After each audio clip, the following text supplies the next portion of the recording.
박서연은 모든 것을 맨주먹으로 이룬 여자였다.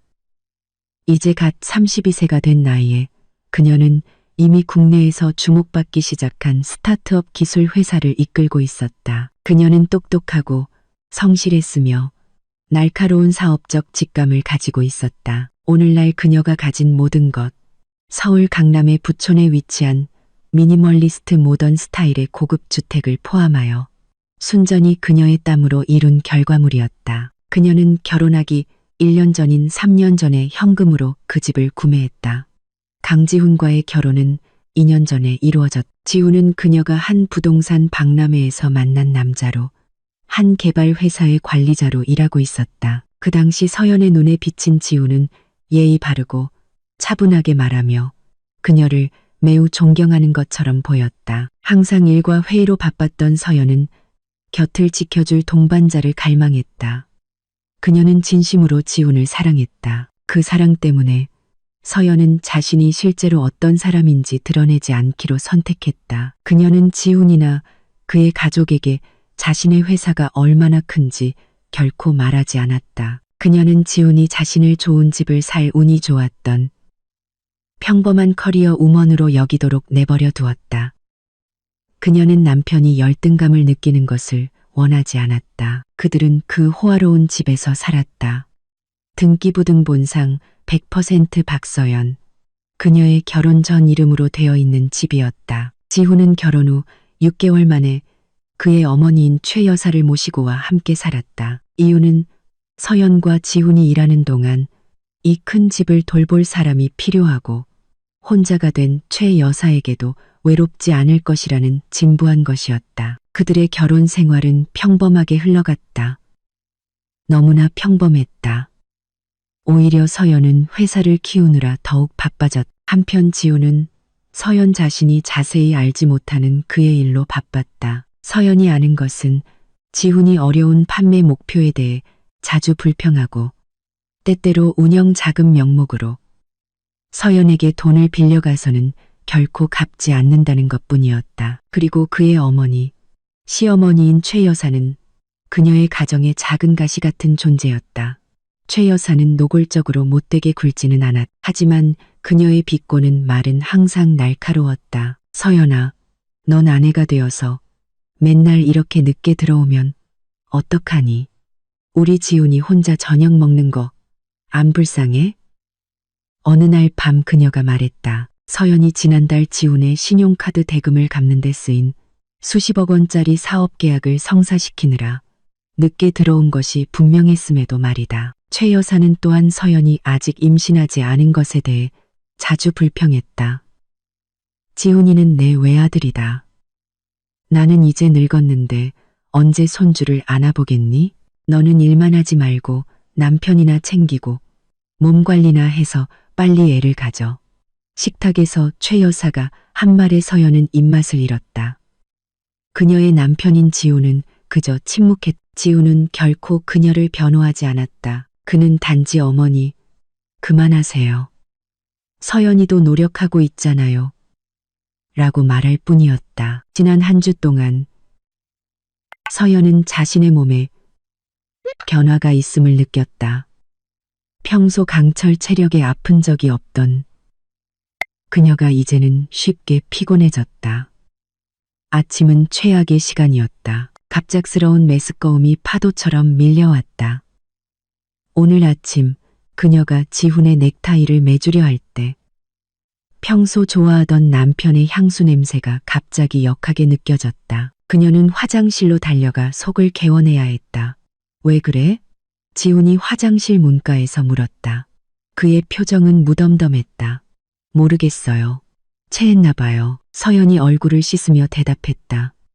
그러니까 너무 피곤하게 일하지 말랬잖아. 아내는 그냥 집에서 살림이나 하는 게 최고야. 방 밖에서 최 여사가 툭 내뱉었다. 그녀는 항상 최악의 타이밍에 나타났다. 서연은 그저 침묵했다. 시어머니와 논쟁하는 것은 소용없다는 것을 알았다. 그녀는 거울에 비친 자신의 얼굴을 보았다. 그때 한 가지 생각이 스쳐 지나갔다. 심장이 조금 더 빨리 뛰게 만드는 생각이었다. 그녀는 생리 주기를 계산해 보았다. 거의 2주가 늦었다. 그날 오후 빽빽한 회의 일정 사이 서연은 약국에 들렀. 그녀는 만약을 위해 서로 다른 브랜드의 임신 테스트기 2상자를 샀다.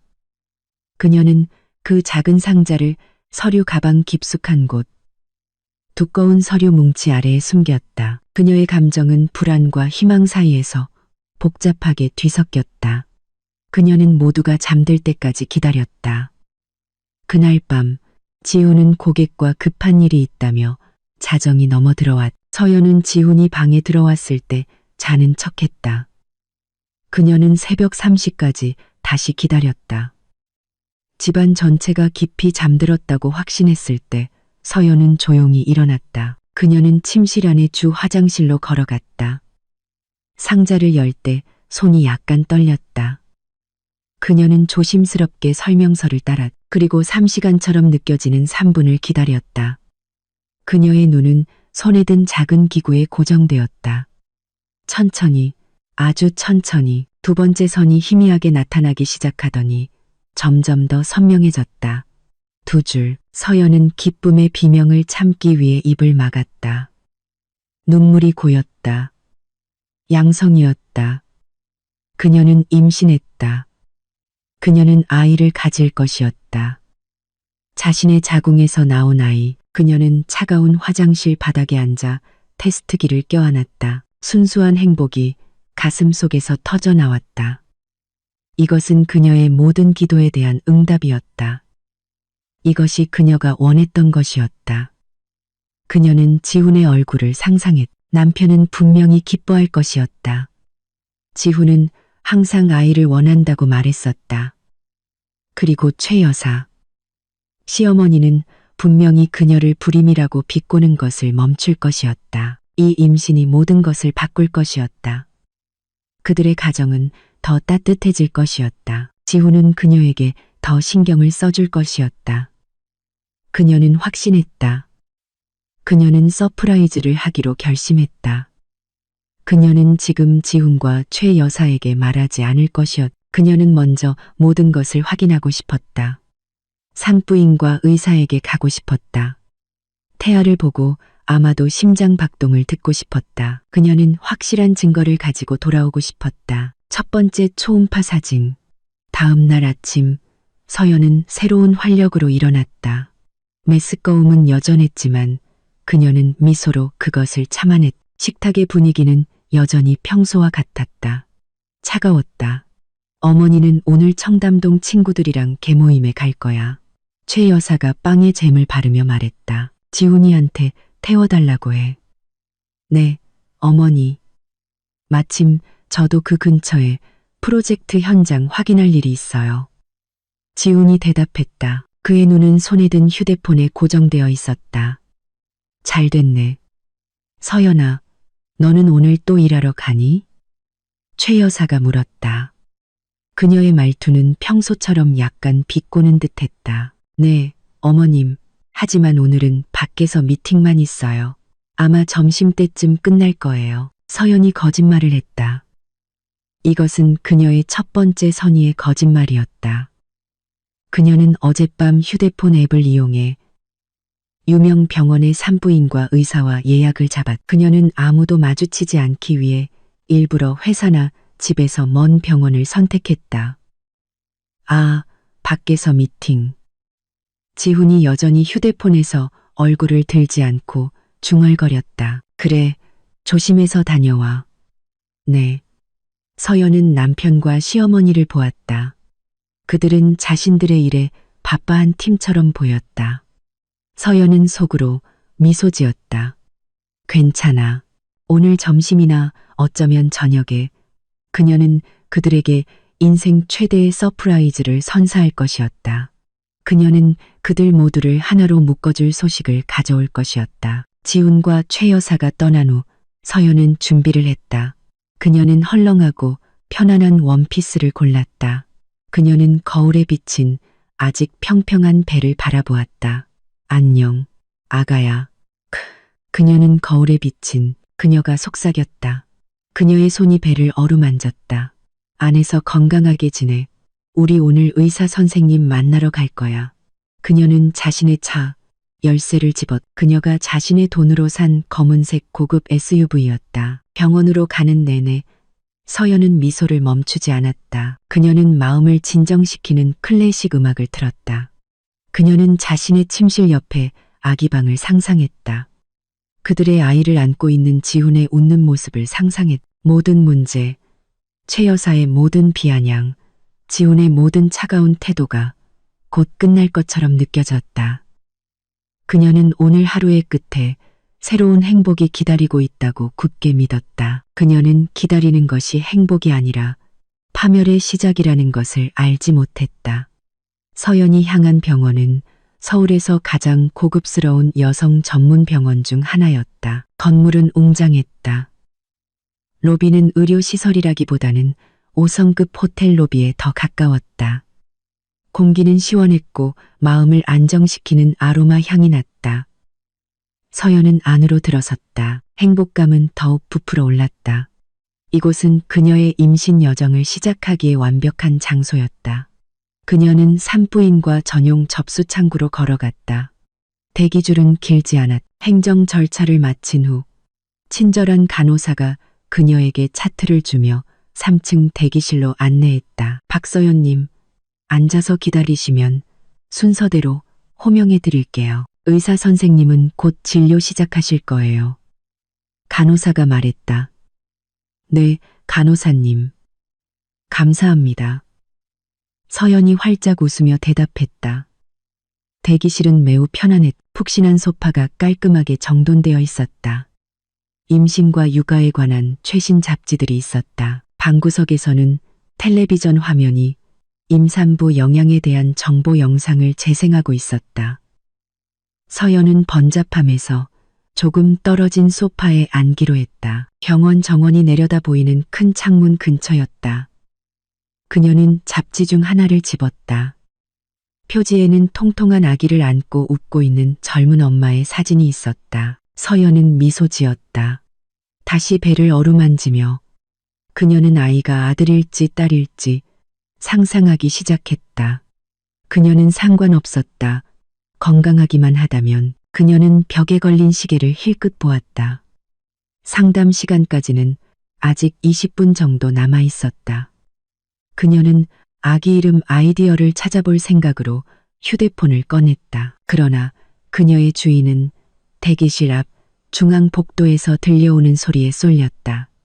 그녀가 아주 잘 아는 목소리였다. 항상 그녀를 짜증나게 만드는 데 성공하는 높고 쨍쨍한 목소리. 어머, 조심조심 걸어야지. 넘어지면 어떡해. 서연은 얼어붙었다.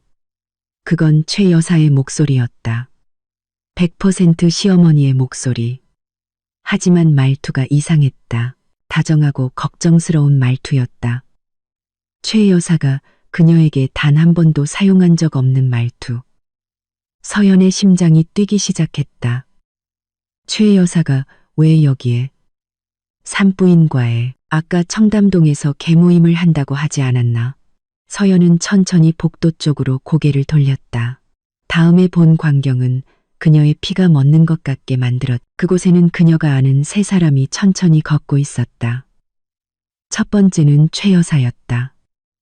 시어머니는 분명히 자신의 것이 아닌 여성용 핸드백을 들고 생수병을 쥐고 있었다. 두 번째는 그녀의 남편 지훈이었다.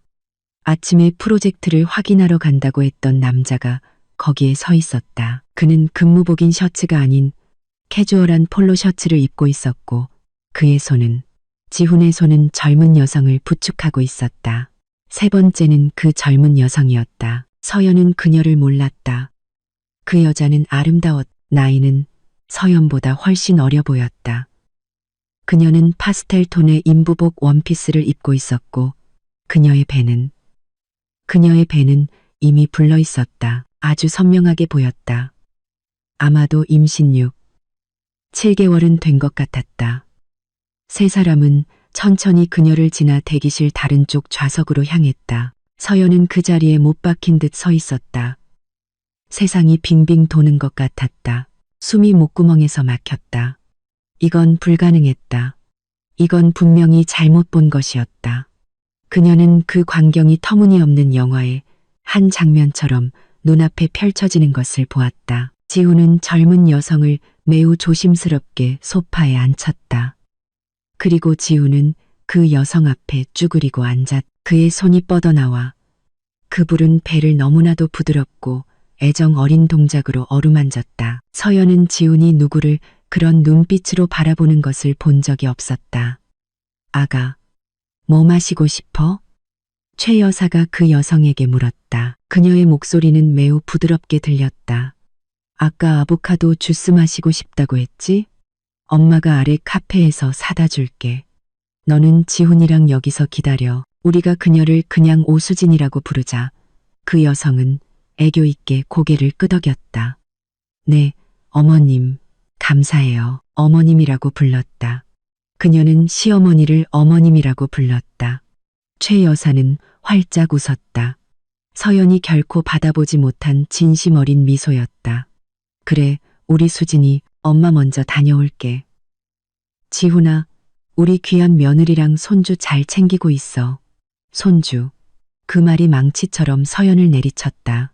최 여사는 엘리베이터 쪽으로 향했. 지훈은 그 자리에 남아 있었다. 수진의 옆에 앉아 그녀의 손을 잡고 있었다.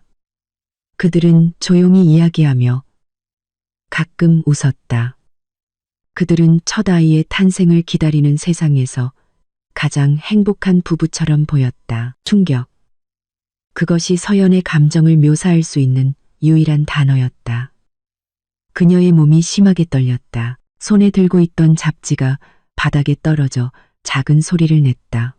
하지만 지훈과 수진은 자신들의 세상에 너무 빠져 있어 알아차리지 못했다. 아침에 임신 때문에 느꼈던 메스꺼움이 이제 몇 배로 다시 찾아왔다. 하지만 이건 역겨움, 배신감, 그리고 엄청난 마음의 상처 때문에 오는 메스꺼움이었다. 그녀는 임신했다. 그녀는 자신의 임신 상태를 확인하기 위해 기쁨에 찬 마음으로 이곳에 왔다. 그리고 같은 장소에서 같은 날 그녀는 남편과 시어머니가 다른 임신한 여성을 데리고 온 것을 발견했다. 그리고 명백히 그것은 그들의 가족이었다. 지훈이가 곧 그 불임 여자랑 이혼 정리할 거야.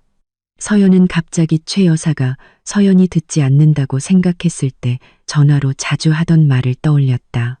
그 불임 여자, 그래서 그동안 그녀는 불임으로 여겨졌고 그들은 이미 대체자를 준비해둔 것이었다. 서연은 숨을 쉴 수 없었다. 여기서 벗어나야 했다. 들키면 안 됐다. 남은 힘을 다해 서연은 일어섰다. 다리가 젤리처럼 느껴졌다. 그녀는 천천히 뒷걸음질 치다가 몸을 돌렸다. 그녀는 주의를 끌까봐 감히 뛰지 못했다. 그녀는 고개를 숙이고 복도를 따라 대기실에서 멀어지며 빠르게 걸었다. 그녀는 더 이상 자신의 예약에 신경 쓰지 않았다. 의사에게도 신경 쓰지 않았다. 그녀는 그저 도망치고 싶었다. 한 걸음 한 걸음이 무거웠다. 지훈이 그 여자의 배를 어루만지는 모습, 최 여사가 그 여자를 시중드는 모습이 머릿속에서 계속 맴돌았다. 그녀는 엘리베이터에 도착해 내려가는 버튼을 반복해서 눌렀다. 손은 여전히 떨리고 있었다. 그녀는 텅 빈 엘리베이터에 들어가 차가운 벽에 기댔다.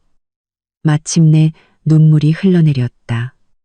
슬픔의 눈물이 아니라 타오르는 분노의 눈물이었다. 그녀는 바보 취급을 당했다.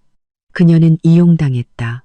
그녀의 사랑, 그녀의 집, 그녀의 돈. 그녀는 세상에서 가장 멍청한 여자처럼 느껴졌다. 그녀는 로비에 도착해서 좌우를 둘러보지 않고 출구로 직진했다.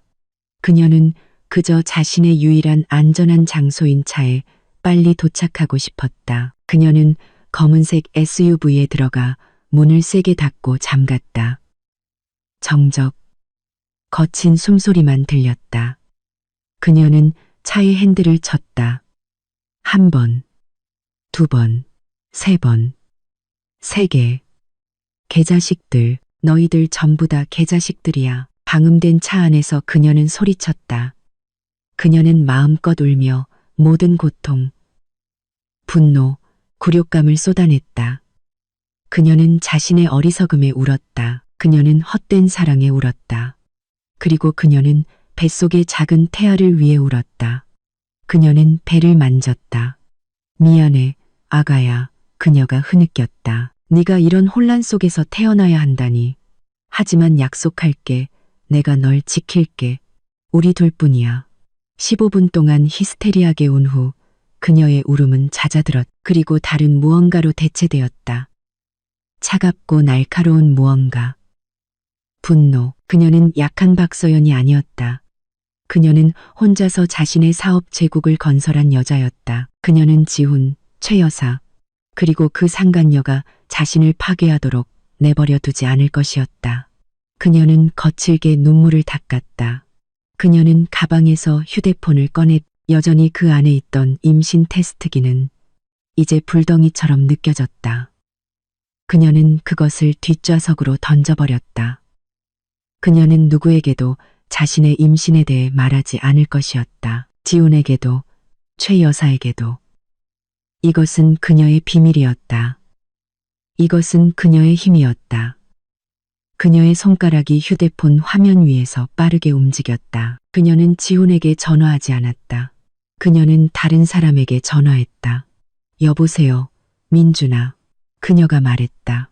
목소리는 쉬었지만 단호했다. 김민준은 그녀의 오랜 친구이자 그녀가 아는 최고의 변호사였다. 서연아, 웬일이야? 이 시간에. 네, 도움이 필요해. 나 이혼할 거야. 그리고 그들 모두를 박살낼 거야.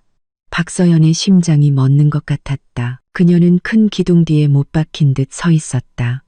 산부인과 대기실 입구에서 멀지 않은 곳이었다. 그녀는 도망가지 않았다. 그녀는 달아나지 않았다. 충격보다 더 강한 무언가가 그녀를 그곳에 붙잡아 두었다. 본능. 그녀는 알아야만 했다. 그녀는 기둥과 큰 야자수, 식물 사이의 틈으로 그들을 선명하게 볼 수 있었다. 그녀의 남편 지훈, 시어머니 최 여사, 그리고 그녀가 이름을 모르는 임신한 여자 오수진. 최 여사는 방금 약속했던 아보카도 주스 한 잔을 들고 돌아왔다. 그녀는 서연이 그 늙은 여자의 얼굴에서 본 것 중 가장 달콤한 미소로 그것을 수진에게 건넸다.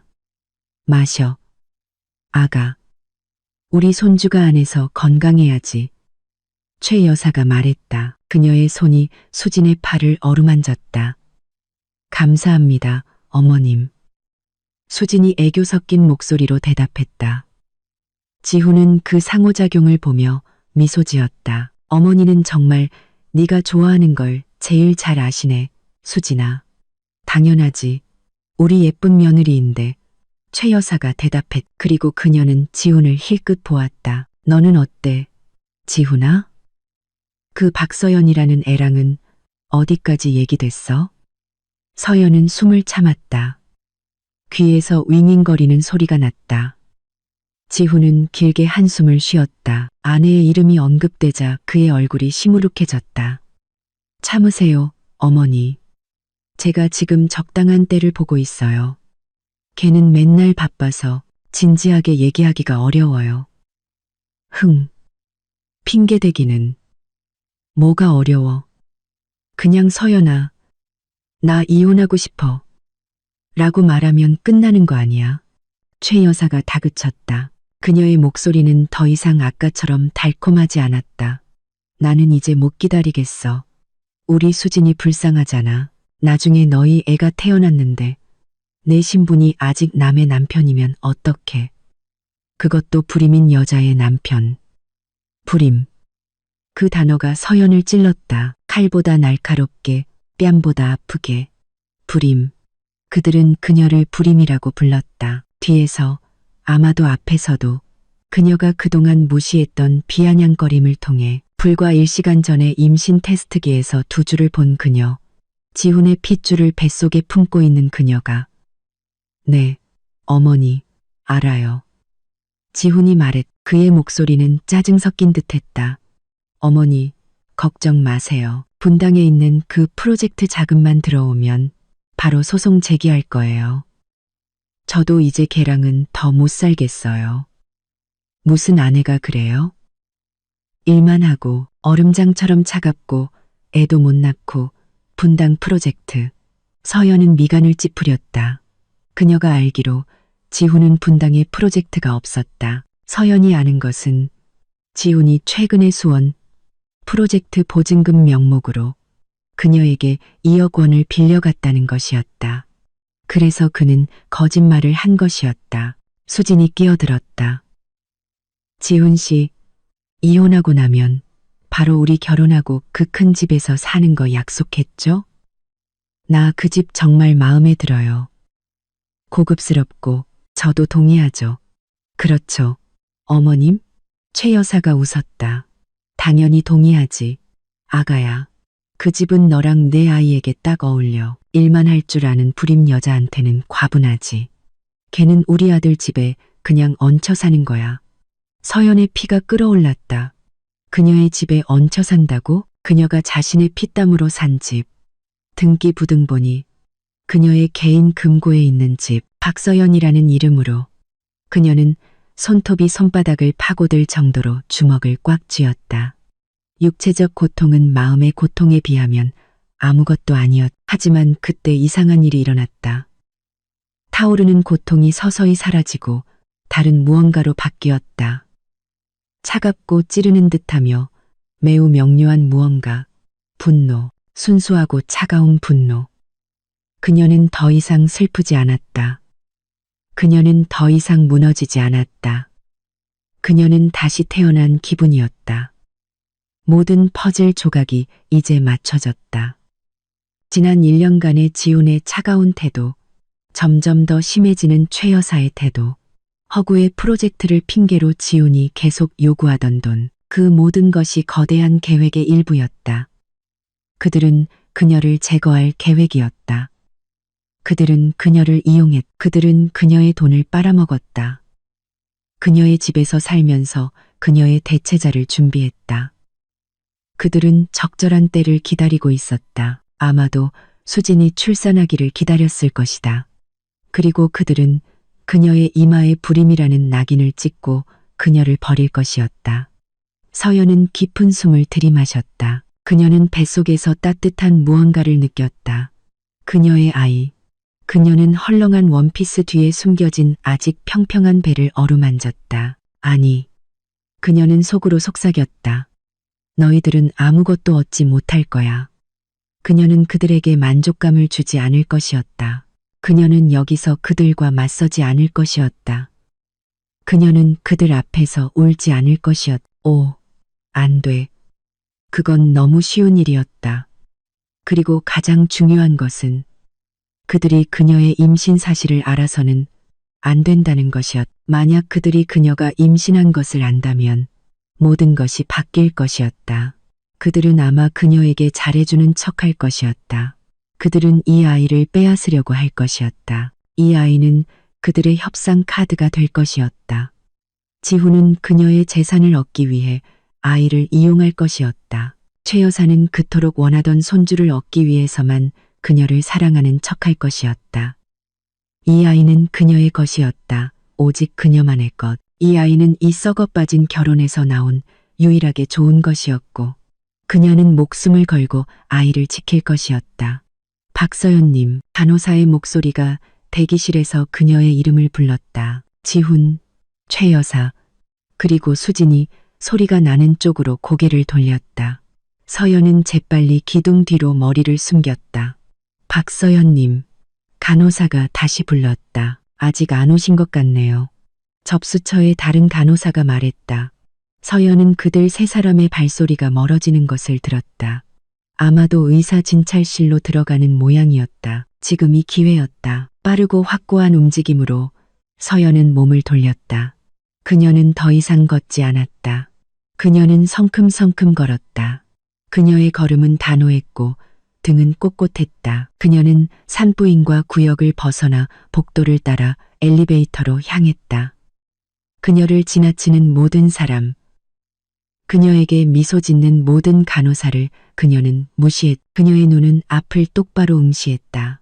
그녀의 마음은 수천 개의 계획을 세우며 빠르게 움직였다. 그녀는 더 이상 순진하고 사랑에 빠진 아내 박서연이 아니었다. 그녀는 CEO 박서연이었다. 그녀는 위기에 직면했고 무엇을 해야 할지 정확히 알고 있었다. 그녀는 엘리베이터 안에서 휴대폰 앱으로 의사 상담을 취소했다. 그녀는 이 병원에 자신의 의료 기록을 남길 수 없었다. 남편이 그의 불륜 상대방을 데려온 병원에 그녀는 주차장에 도착했다. 찌는 듯한 서울의 더운 공기가 그녀의 얼굴을 때렸다. 하지만 그녀는 차가움을 느꼈다. 얼음처럼 차가웠다. 그녀는 차에 들어가 문을 세게 닫고 잠갔다. 정적. 그녀는 백미러에 비친 자신의 얼굴을 정리했다. 눈은 붉었지만 눈물은 없었다. 오직 날카로운 빛만 있었다. 그녀는 휴대폰을 집었다. 손은 더 이상 떨리지 않았다. 그녀는 단축 번호를 눌렀다. 여보세요, 민준아. 그녀가 말했다. 그녀의 목소리는 차분하고 평탄하며 치명적이었다. 서연아. 웬일이야? 저편에서 친구이자 변호사인 민준의 목소리가 들렸다. 내 도움이 필요해. 나 이혼할 거야. 잠시 침묵이 흘렀다. 민준은 분명히 놀랐을 것이다. 잠깐. 뭐라고? 이혼? 서연아. 너 진심이야. 무슨 일이야? 지훈이가 너 때렸어? 그보다 더 나빠. 서연이 말했다. 그녀는 병원에서 있었던 일, 지훈, 최 여사, 그리고 수진이라는 임신한 여자에 대해 간결하고 감정 없이 모든 것을 이야기했다. 그녀가 들었던 대화, 그들의 계획, 불임이라는 단어에 대해서도. 개자식. 민준이 읊조렸다. 쓰레기 같은 놈. 난 그 자식 처음부터 마음에 안 들었어. 그래서 지금 바로 소장 보낼까? 아직. 서연이 말했다. 그들은 오랫동안 이걸 계획했어.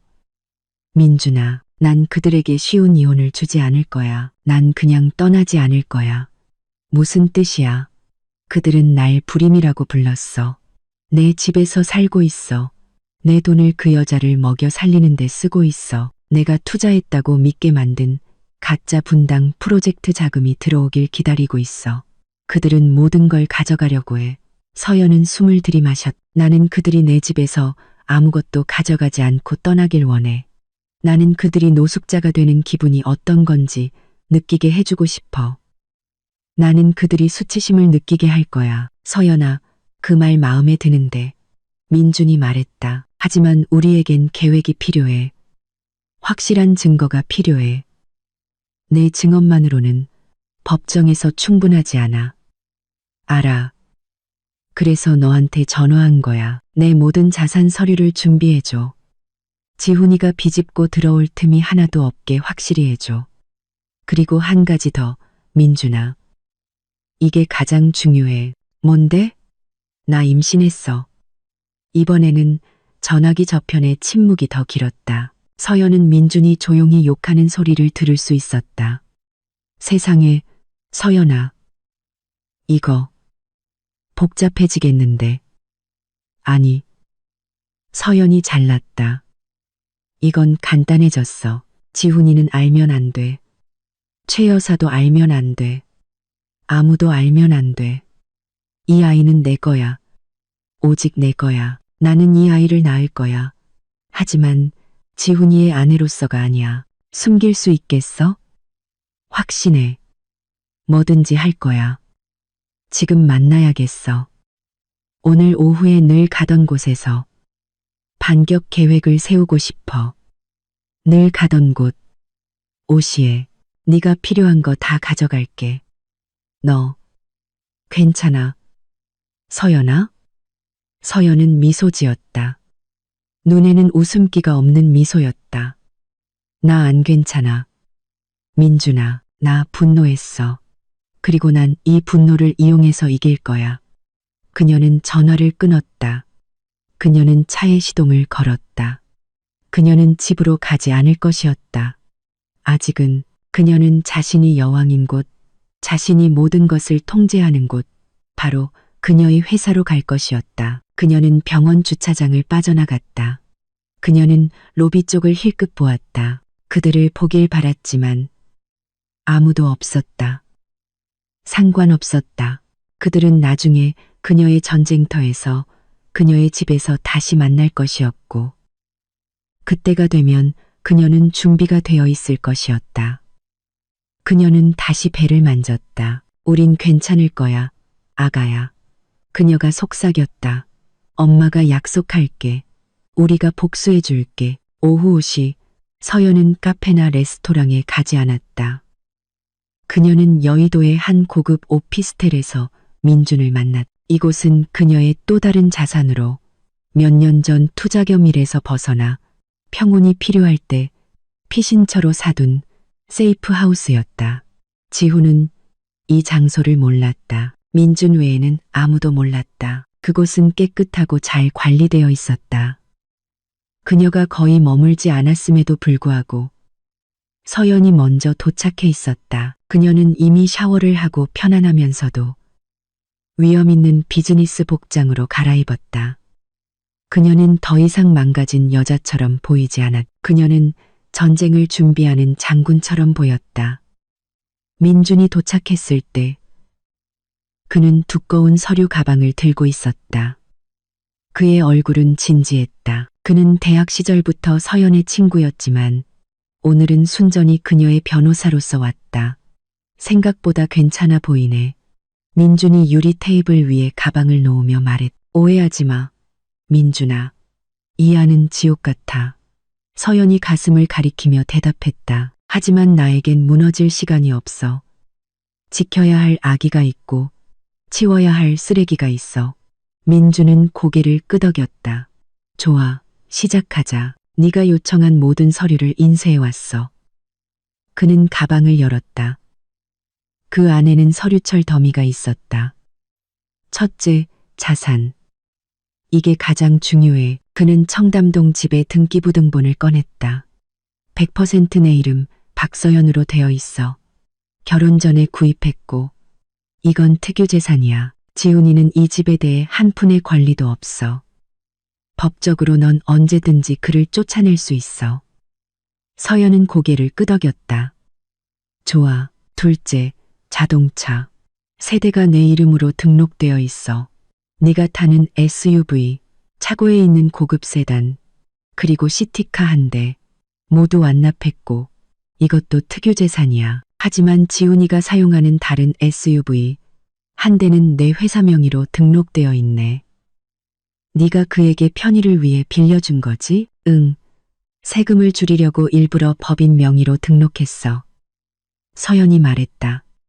그가 고객을 만나기 위해 격식 있는 차가 필요하다고 했어. 오수진이라는 이름의 고객이었나 보군. 민준이 비꼬았다. 이건 더 쉬워. 회사 자산이니까 언제든지 회수할 수 있어. 법원 판결을 기다릴 필요도 없어. 기록해도 가장 수치스러운 순간에 그 차를 회수할 거야. 서연이 차갑게 말했다. 셋째, 은행 계좌. 민준이 계속했다. 내 개인 계좌, 사업 계좌는 모두 안전해. 하지만 너희 둘 공동 계좌가 하나 있어. 생활비용 공동 계좌. 서연은 코웃음을 쳤다. 그 계좌의 90%는 내 월급에서 나간 돈이야. 그는 거의 그 계좌로 이체한 적이 없어. 15분 전에 거래 내역을 확인했어. 이틀 전에 큰 인출이 있었어. 2억 원. 민준이 말했다. 서연의 눈이 날카로워졌다. 분당 프로젝트군. 그녀가 읊조렸다. 내 돈. 그는 수원 프로젝트 자금이라고 했어. 그 돈은 이미 강지훈 명의의 다른 계좌로 옮겨졌어. 그의 개인 계좌로. 민준이 이체 증거를 보여주었다. 이건 문제가 될 수 있어. 서연아, 공동 계좌이기 때문에 기술적으로는 그에게 권리가 있어. 하지만 우리는 이게 악의적인 행동이었다고 주장할 수 있어. 그가 불륜 상대방을 위해 공동 계좌를 탕진했다고. 그 돈이 돌아오든 말든 상관없어. 서연이 말했다. 나는 돈이 충분해. 이건 원칙의 문제야. 나는 그가 아무것도 갖지 못하게 하고 싶어. 그렇다면 첫 번째 단계는 그 계좌에 더 이상 한 푼도 입금하지 않는 거야. 비워도. 둘째, 모든 자동이체, 집세, 전기세, 수도세, 인터넷 요금, 가사도우미 월급을 내 개인 계좌로 옮겨 그가 더 이상 그 혜택을 누리지 못하게 해. 하지만 아직은 들키지 않게 오늘 밤 처리할게. 서연이 말했다. 그들은 다음 1시간 동안 모든 재정적 세부사항을 파헤쳤다. 서연의 회사는 안전했다. 지훈과는 아무런 관련이 없었다. 주식 및 펀드 투자도 모두 그녀의 개인 명의였다. 재정적으로 서연은 모든 카드를 쥐고 있었다. 좋아. 자산은 안전해. 민준이 마지막 서류철을 다듬며 말했다. 이제 두 번째 부분. 반격 계획, 증거가 필요해. 서연아, 반박할 수 없는 불륜의 증거. 병원에서 그들을 봤어. 그건 내 말 대그의 말이야. 그는 오수진이 그의 사촌이나 친구의 딸이라고 말할 수 있어.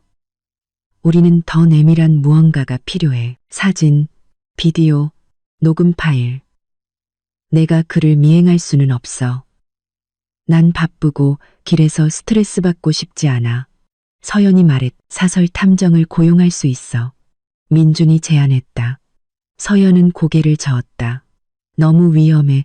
유출될 수 있어. 그리고 난 이 문제를 낯선 사람에게 맡기고 싶지 않아. 나에게 더 좋은 아이디어가 있어. 뭔데? 그들은 내 집에서 살 계획이야. 그 여자는 내 집을 좋아한다고 했어. 최 여사는 그 집이 그녀에게 어울린다고 했지. 서연의 목소리는 풍자적인 어조로 가득 찼다. 그들은 분명히 그 여자를 거기로 데려올 거야.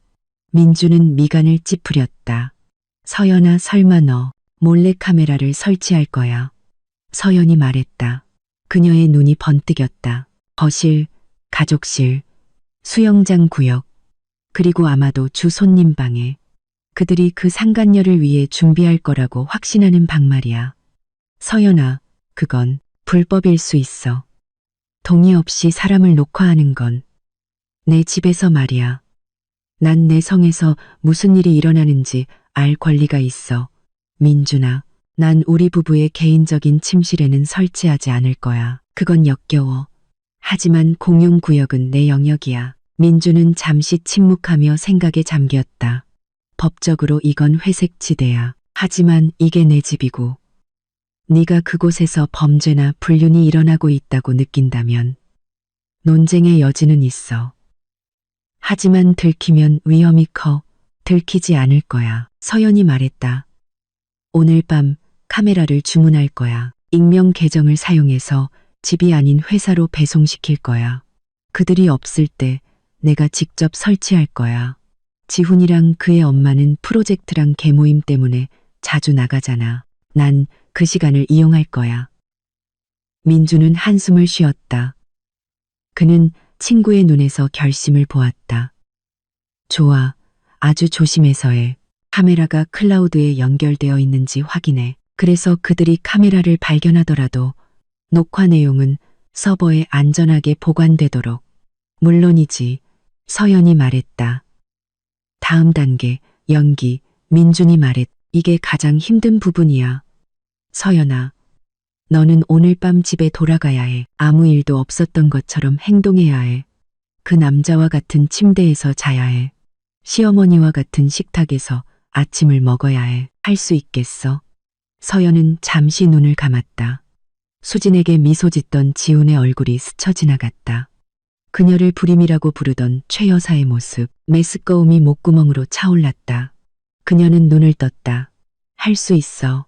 내 인생에서 가장 긴 이사회 회의라고 생각할게.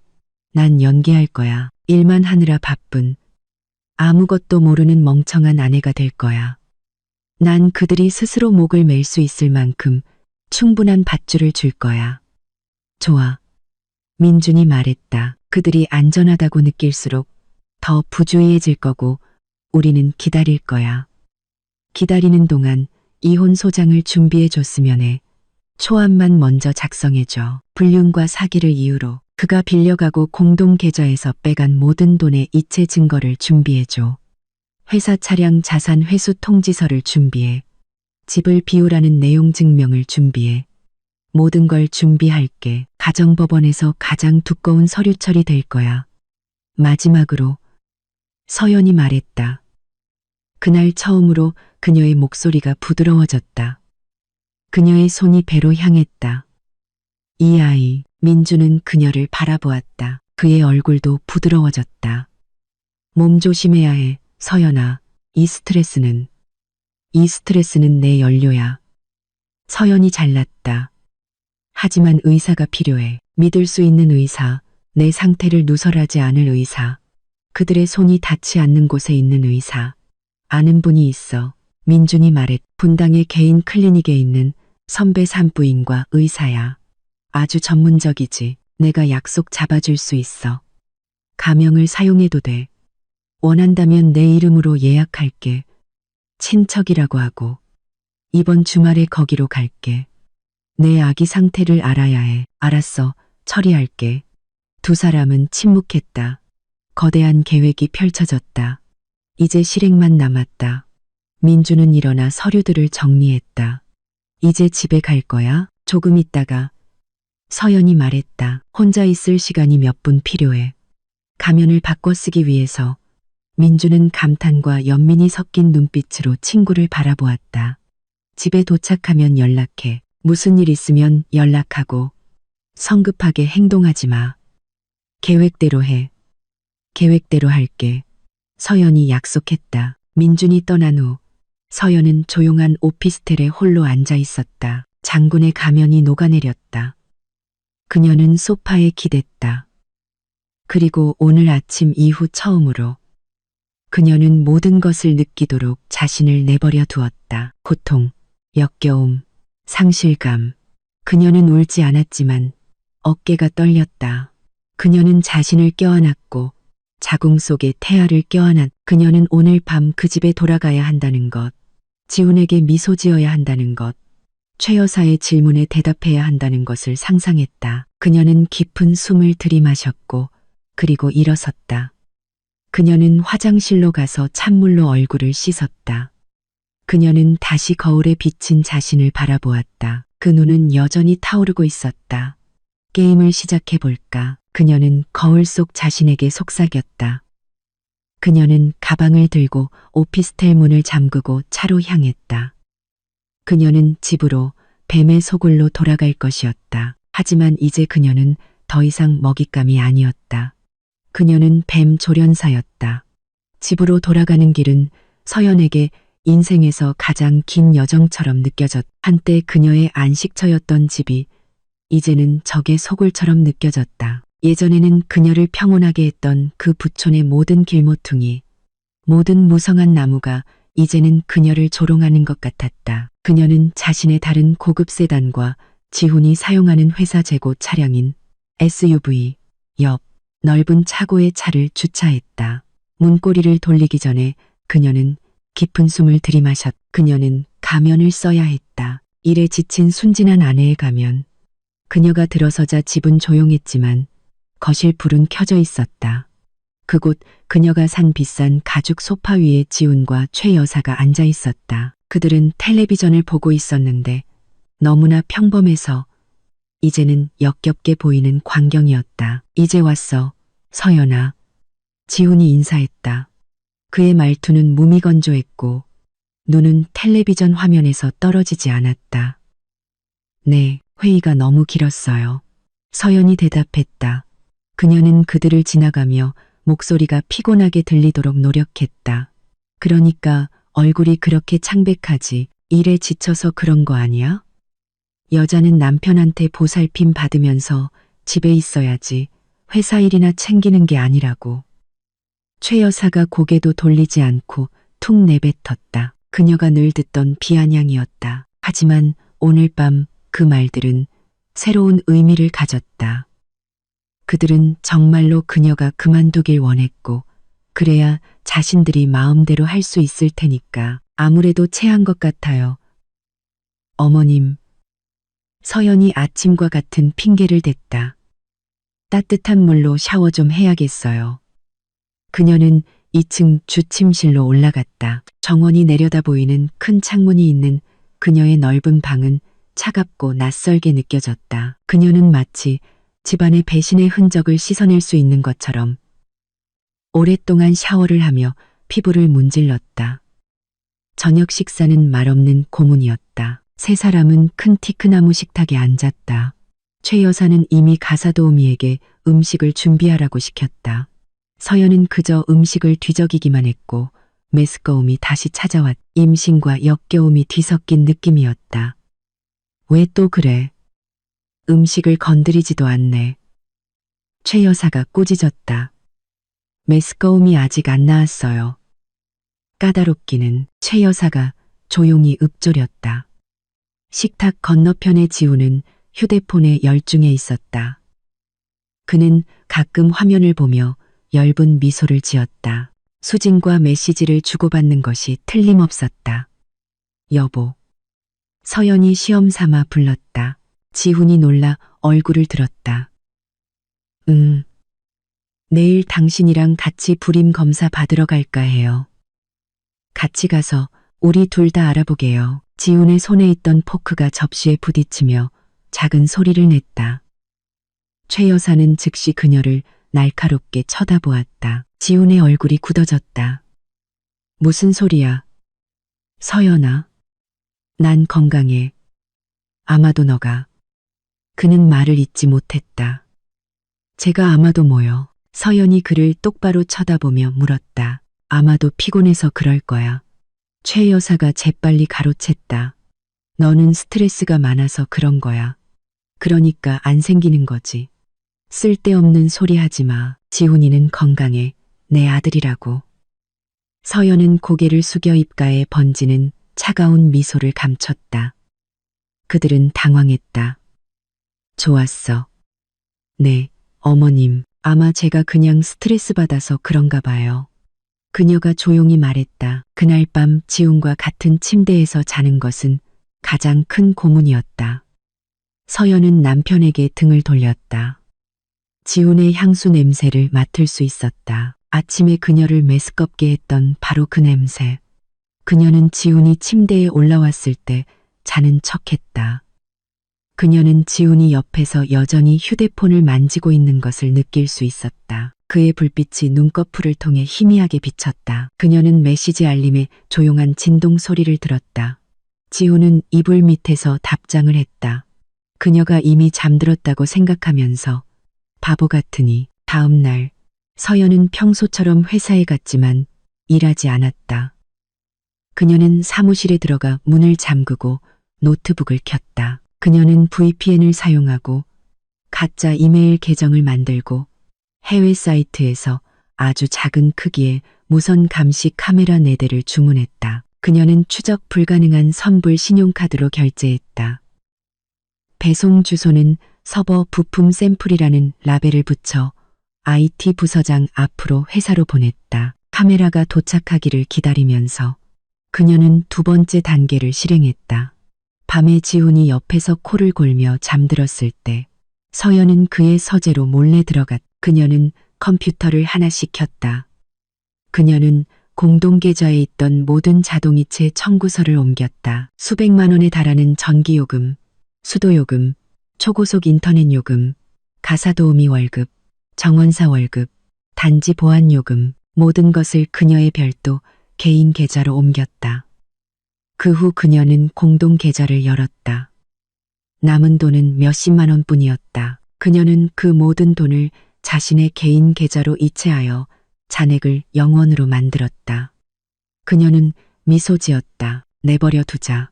그녀는 지훈이 그의 현금 자동 인출기가 작동을 멈췄다는 것을 언제 깨닫는지 보고 싶었다.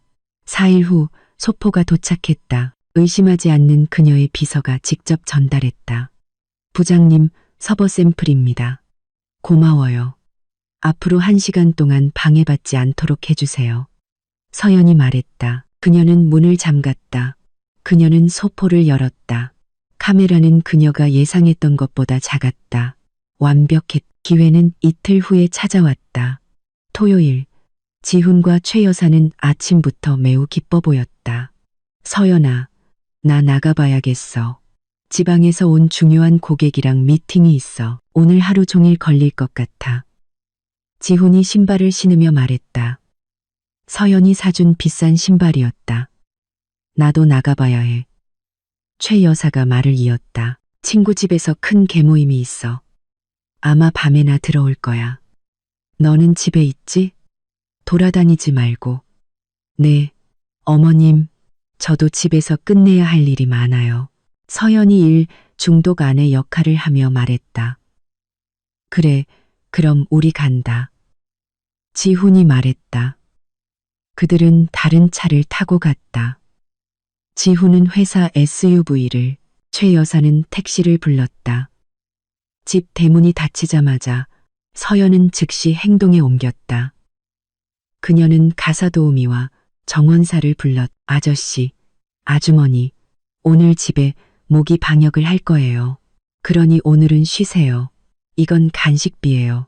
두 사람은 감사 인사를 하고 곧 떠났다. 집은 텅 비었고 그녀 혼자였다. 그녀는 공구상자와 작은 카메라들을 챙겼다. 그녀는 체계적으로 일하기 시작했다. 첫 번째 카메라는 주거실에 설치했다. 큰 책장에 나무 조각 장식 안에 숨겼다. 두 번째 카메라는 식당에, 식탁을 똑바로 향하도록 크리스털 샹들리에 뒤에 붙였다. 세 번째 카메라는 수영장 구역에, 카바나와 라운지 의자가 잘 보이는 정원 램프 중 하나 안에 완벽하게 숨겼. 그리고 가장 중요한 마지막 카메라. 그녀는 1층의 주 손님방으로 들어갔다. 가장 호화로운 방으로. 예전에 중요한 손님들을 위해 준비했던 방이었. 그녀는 이 방이 그들이 수진에게 줄 방이라고 확신했다. 그녀는 천장의 연기 감지기 안에 카메라를 설치했다. 각도는 완벽했고 방 전체, 특히 침대를 포함했다. 그녀는 모든 카메라를 자신이 특별히 만든 숨겨진 WiFi 네트워크에 연결했고 개인 클라우드 서버에 연결했다. 그녀는 노트북으로 테스트했. 수정처럼 맑은 영상, 면도날처럼 날카로운 소리. 그녀는 거실의 벽시계가 똑딱거리는 소리를 들을 수 있었다. 그녀는 미소 지었다. 덫은 설치되었다. 그날 오후 그녀는 다른 약속이 있었다. 그녀는 차를 몰아 멀리 분당까지 민준이 추천한 개인 클리닉으로 갔다. 그녀는 가명으로 등록했다. 시원한 방 안에서 친절한 중년의 여의사가 그녀를 맞이했다. 서연은 진찰대에 누웠다. 의사가 그녀의 배 위로 초음파 기기를 움직였다. 자, 한번 봅시다. 잠시 침묵. 그리고 소리가 들렸다. 두근두근 두근두근. 빠르고 강한 심장 박동 소리. 모니터 화면에서 서연은 그것을 보았다. 깜빡이는 작은 점. 여기 있네요. 의사가 미소 지으며 말했다. 심장이 아주 강해요. 8주 됐네요. 축하합니다. 산모님. 서연의 눈에 눈물이 고였다. 하지만 이것은 슬픔의 눈물이 아니었다. 이것은 엄마의 눈물이었다. 이것은 현실이었다. 그녀는 정말로 임신했다. 그녀는 깜빡이는 점을 바라보았다. 건강하게 자라렴, 아가야. 그녀가 속삭였다. 엄마가 널 지켜줄게. 모든 연기, 모든 위장, 모든 복수 계획은 이제 훨씬 더 강력한 이유를 갖게 되었다. 그녀는 더 이상 자신만을 위해 싸우는 것이 아니었다. 그녀는 자신의 아이를 위해 싸우고 있었다. 다음 며칠 동안 연극은 계속되었다. 서연은 평소처럼 행동했다. 그녀는 심지어 지훈에게 조금 더 다정하게 굴었다. 너무 바빴던 것에 대해 미안한 척했다. 지훈과 최 여사는 그녀의 미끼를 물었다. 그들은 서연이 아무것도 의심하지 않는다고 생각했다. 그들은 점점 더 부주의해졌다. 지훈은 점점 더 자주 야근을 했다. 최 여사는 점점 더 자주 계모임을 가졌다. 그들은 식당에서 자주 속삭였다. 서연이 서재에서 이어폰으로 모든 것을 듣고 있다는 것을 모른 채 그들은 무언가를 계획하고 있었고 어느 날 밤 서연은 거실 카메라의 오디오를 통해 그것을 분명히 들었다. 지훈이 그의 어머니에게 전화하고 있었. 어머니 어디세요? 아, 내일 하기로 한 거 맞죠? 네, 서연이가 내일 지방에서 큰 미팅이 있다고 했어요. 아침에 가서 모레 온대요. 그래서 집이 비어요. 네, 지훈이가 아침 일찍 수진이 데리러 가서 우리 집으로 데려올게요. 새 집 좀 보게. 네, 어머님. 아래층 손님방은 제가 깨끗하게 해놨어요. 걱정 마세요. 서연은 노트북을 닫았다. 그녀의 눈이 차갑게 번뜩였다. 새 집이라. 그녀는 미소 지었다. 그들은 그녀의 덫에 걸려들었다. 금요일 아침, 서연은 평소보다 일찍 일어났다. 그녀는 큰 옷장을 열고 작은 기내용 캐리어를 골랐다. 차분한 동작으로 그녀는 몇 벌의 비즈니스 복장, 세면도구 가방, 그리고 노트북을 넣었다. 그녀는 일부러 이틀간의 출장을 가는 것처럼 보이게 만들었다. 아래층, 지훈과 최 여사는 이미 식탁에 앉아 있었다. 드문 광경이었다. 보통 그들은 아직 각자의 방에 있을 시간이었다. 오늘 그들은 활기차 보였다. 너무 활기찼다. 와, 엄청 일찍이네. 서연아, 지금 출발하는 거야? 지훈이 물었다. 그의 미소는 너무 과장되었다.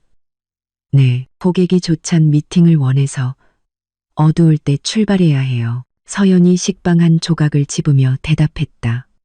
그녀는 그것을 먹을 생각이 없었다. 너는 무슨 일을 말처럼 하니 지치지도 않고. 최 여사가 비꼬았다. 하지만 오늘 그 비아냥은 이상하게 들렸다. 칭찬처럼 들렸다. 마치 최 여사가 그녀가 일에 미쳐 집을 떠나는 것을 기뻐하는 것처럼. 미팅이 잘 되게 기도해 주세요, 어머님. 여보, 이거 큰 프로젝트예요. 서연이 말했다. 그녀는 차가운 최 여사의 손과 미끄러운 지훈의 손을 잡았. 물론이지, 물론. 성공하길 바랄게. 지훈이 그녀를 거의 문으로 밀다시피 하며 말했다. 길 조심해. 네. 서연이 말했다. 그녀는 기내용 캐리어를 끌었다. 그녀가 현관문을 열었을 때 그녀는 잠시 뒤를 돌아보았다. 그녀는 지훈과 최 여사가 서로를 바라보는 것을 보았다. 승리에 찬 미소가 그들의 입가에 걸려 있었다. 서연은 속으로 그 미소에 화답했다. 즐길 수 있을 때 즐겨도. 그녀는 차에 타서 시동을 걸고 그 호화로운 집의 대문을 빠져나갔다. 그녀는 백미러로 가사도우미가 대문을 닫는 것을 보았다. 하지만 서연은 공항으로 가지 않았다. 그녀는 지방으로 가지 않았다. 그녀는 45분 동안 차를 몰아 서울의 아침 교통체증을 뚫고 한 곳으로 향했다. 그녀의 은신처인 여의도의 고급 오피스텔. 그녀는 보이지 않는 곳, 입주자 전용 지하 주차장에 차를 주차하고 28층에 있는 자신의 집으로 올라갔다. 오피스텔은 조용하고 깨끗하며 안전했다. 이곳은 그녀의 지휘 본부였다. 그녀는 기내용 캐리어를 방구석에 던졌다. 그녀는 그것이 필요 없었다. 그녀는 진한 커피를 내리고 책상 앞에 앉았. 그녀는 노트북을 열었다. 화면은 4개의 상자로 나뉘었다. 거실, 식당, 수영장 구역, 1층 손님방. 모든 것이 아직 조용했고 그녀의 집은 평화로워 보였다. 하지만 서연은 이것이 폭풍 전의 고요함이라는 것을 알았다. 그녀는 노트북의 시계를 힐끗 보았다. 오전 9시 30분. 그녀는 기다렸다. 오전 10시 15분. 거실 카메라가 활성화되었. 그녀는 현관문이 열리는 소리를 들었다. 그리고 발소리, 3사람. 먼저 들어온 것은 지훈이었다. 그는 뒤를 돌아보며 활짝 웃었다. 자기야, 들어와. 그리고 최 여사가 들어왔다. 그녀는 음식이 든 것 같은 큰 쇼핑백을 들고 있었다. 그리고 마지막으로 그녀, 오수진이 들어왔다. 그녀의 푸른 배는 연노란색 원피스 아래로 선명하게 드러났다. 그녀의 눈은 높은 천장, 크리스털 샹들리에, 벽에 걸린 비싼 그림을 보며 사방을 둘러보았다. 그녀의 눈은 경이로움과 탐욕으로 반짝였다. 서연은 몸을 앞으로 기울였다. 그녀의 손가락이 녹화 버튼 위를 맴돌았다. 세상에, 오빠, 이 집 진짜 크다. 수진이 소리쳤다. 그녀의 목소리는 서연의 노트북에서 선명하게 들렸다. 우리 집이야, 자기야. 곧 여기가 우리 집이 될 거야. 지훈이 말했다. 그는 수진의 어깨를 감싸 안고 더 안으로 데려갔다. 어떠니, 수진아? 마음에 들어? 최 여사가 들고 온 것을 테이블 위에 놓으며 물었다. 너무 마음에 들어요, 어머님. 궁전 같아요. 오빠의 그 덥고 좁은 원룸보다 훨씬 좋아요. 서연은 눈썹을 치켜 올렸다. 원룸. 그래서 그녀의 추측이 맞았다. 지훈은 이 상간녀를 위해 원룸을 임대했고 그녀는 그 돈이 분명 자신에게서 나왔을 것이라고 확신했다. 이건 거실일 뿐이야. 지훈이 자랑스럽게 말했. 그는 마치 왕처럼 그 집의 합법적인 주인처럼 행동했다. 자, 내가 구경시켜줄게. 서연은 주먹을 꽉 쥐었다. 그녀는 지켜봤고 녹화했다. 그들은 둘러보았다. 지훈은 그녀를 식당으로 데려갔다. 여기가 식탁이야. 나중에 내 가족들 다 여기로 초대할 수 있어. 내 7개월 파티 여기서 하자. 와, 정말 하고 싶어요. 오빠. 그리고 그들은 수영장 구역으로 통하는 미닫이 유리문으로 이동했다. 정원의 카메라가 그들의 모습을 포착했다. 수지는 라운지 의자에 앉았다. 아, 오빠, 수영장이 있다니 너무 좋다. 나중에 우리 아기 매일 수영할 수 있겠네. 원룸에서는 씻으려고 해도 물이 졸졸 나오는데. 수진이 다시 불평했다. 그녀의 말투는 애교가 넘쳤다. 조금만 참아. 자기야, 곧 그 박서연이라는 여자가 떠나면 이 모든 시설은 내 것이 될 거야. 지훈이 쭈그리고 앉아 수진의 배를 어루만지며 말했다. 최 여사는 그들 옆에 앉았다. 맞아, 그 박서연은 여기에 그냥 얹혀 사는 거야. 자기가 이 집을 샀다고 대단한 줄 알지. 이건 다 우리 아들 지훈이가 열심히 일한 덕분이야. 서연은 유머 없는 말은 웃음을 조용히 터뜨렸다. 열심히 일했다고. 그녀를 속이는데 열심히 일했겠지. 나중에 네가 여기 살게 되면 아가. 최 여사가 계속했다. 그 불임 여자의 사진들은 다 버릴 거야. 너의 이 예쁜 사진으로 바꿀 거야. 너랑 지훈이 결혼 사진, 우리 아기 사진, 녹화. 서연은 모든 것이 클라우드에 저장되도록 했다. 그리고 그녀가 기다리던 부분이 왔. 자, 우리 방을 보여줄게. 지훈이 수진을 일으켜 세우며 말했다. 세 사람은 다시 집 안으로 들어갔다. 서연은 화면의 네 번째 상자에 집중했다. 1층 손님방의 카메라, 방문이 열렸다. 지훈, 최 여사, 그리고 수진이 들어왔다. 영상과 소리는 완벽했. 짜잔, 여기가 너희 방이야. 최 여사가 극적인 어조로 외쳤다. 수진은 입을 딱 벌렸다. 그 방은 정말 호화로웠다. 킹사이즈 침대와 넓은 욕실이 딸린 큰 방이었다. 이게 저를 위한 거예요, 오빠.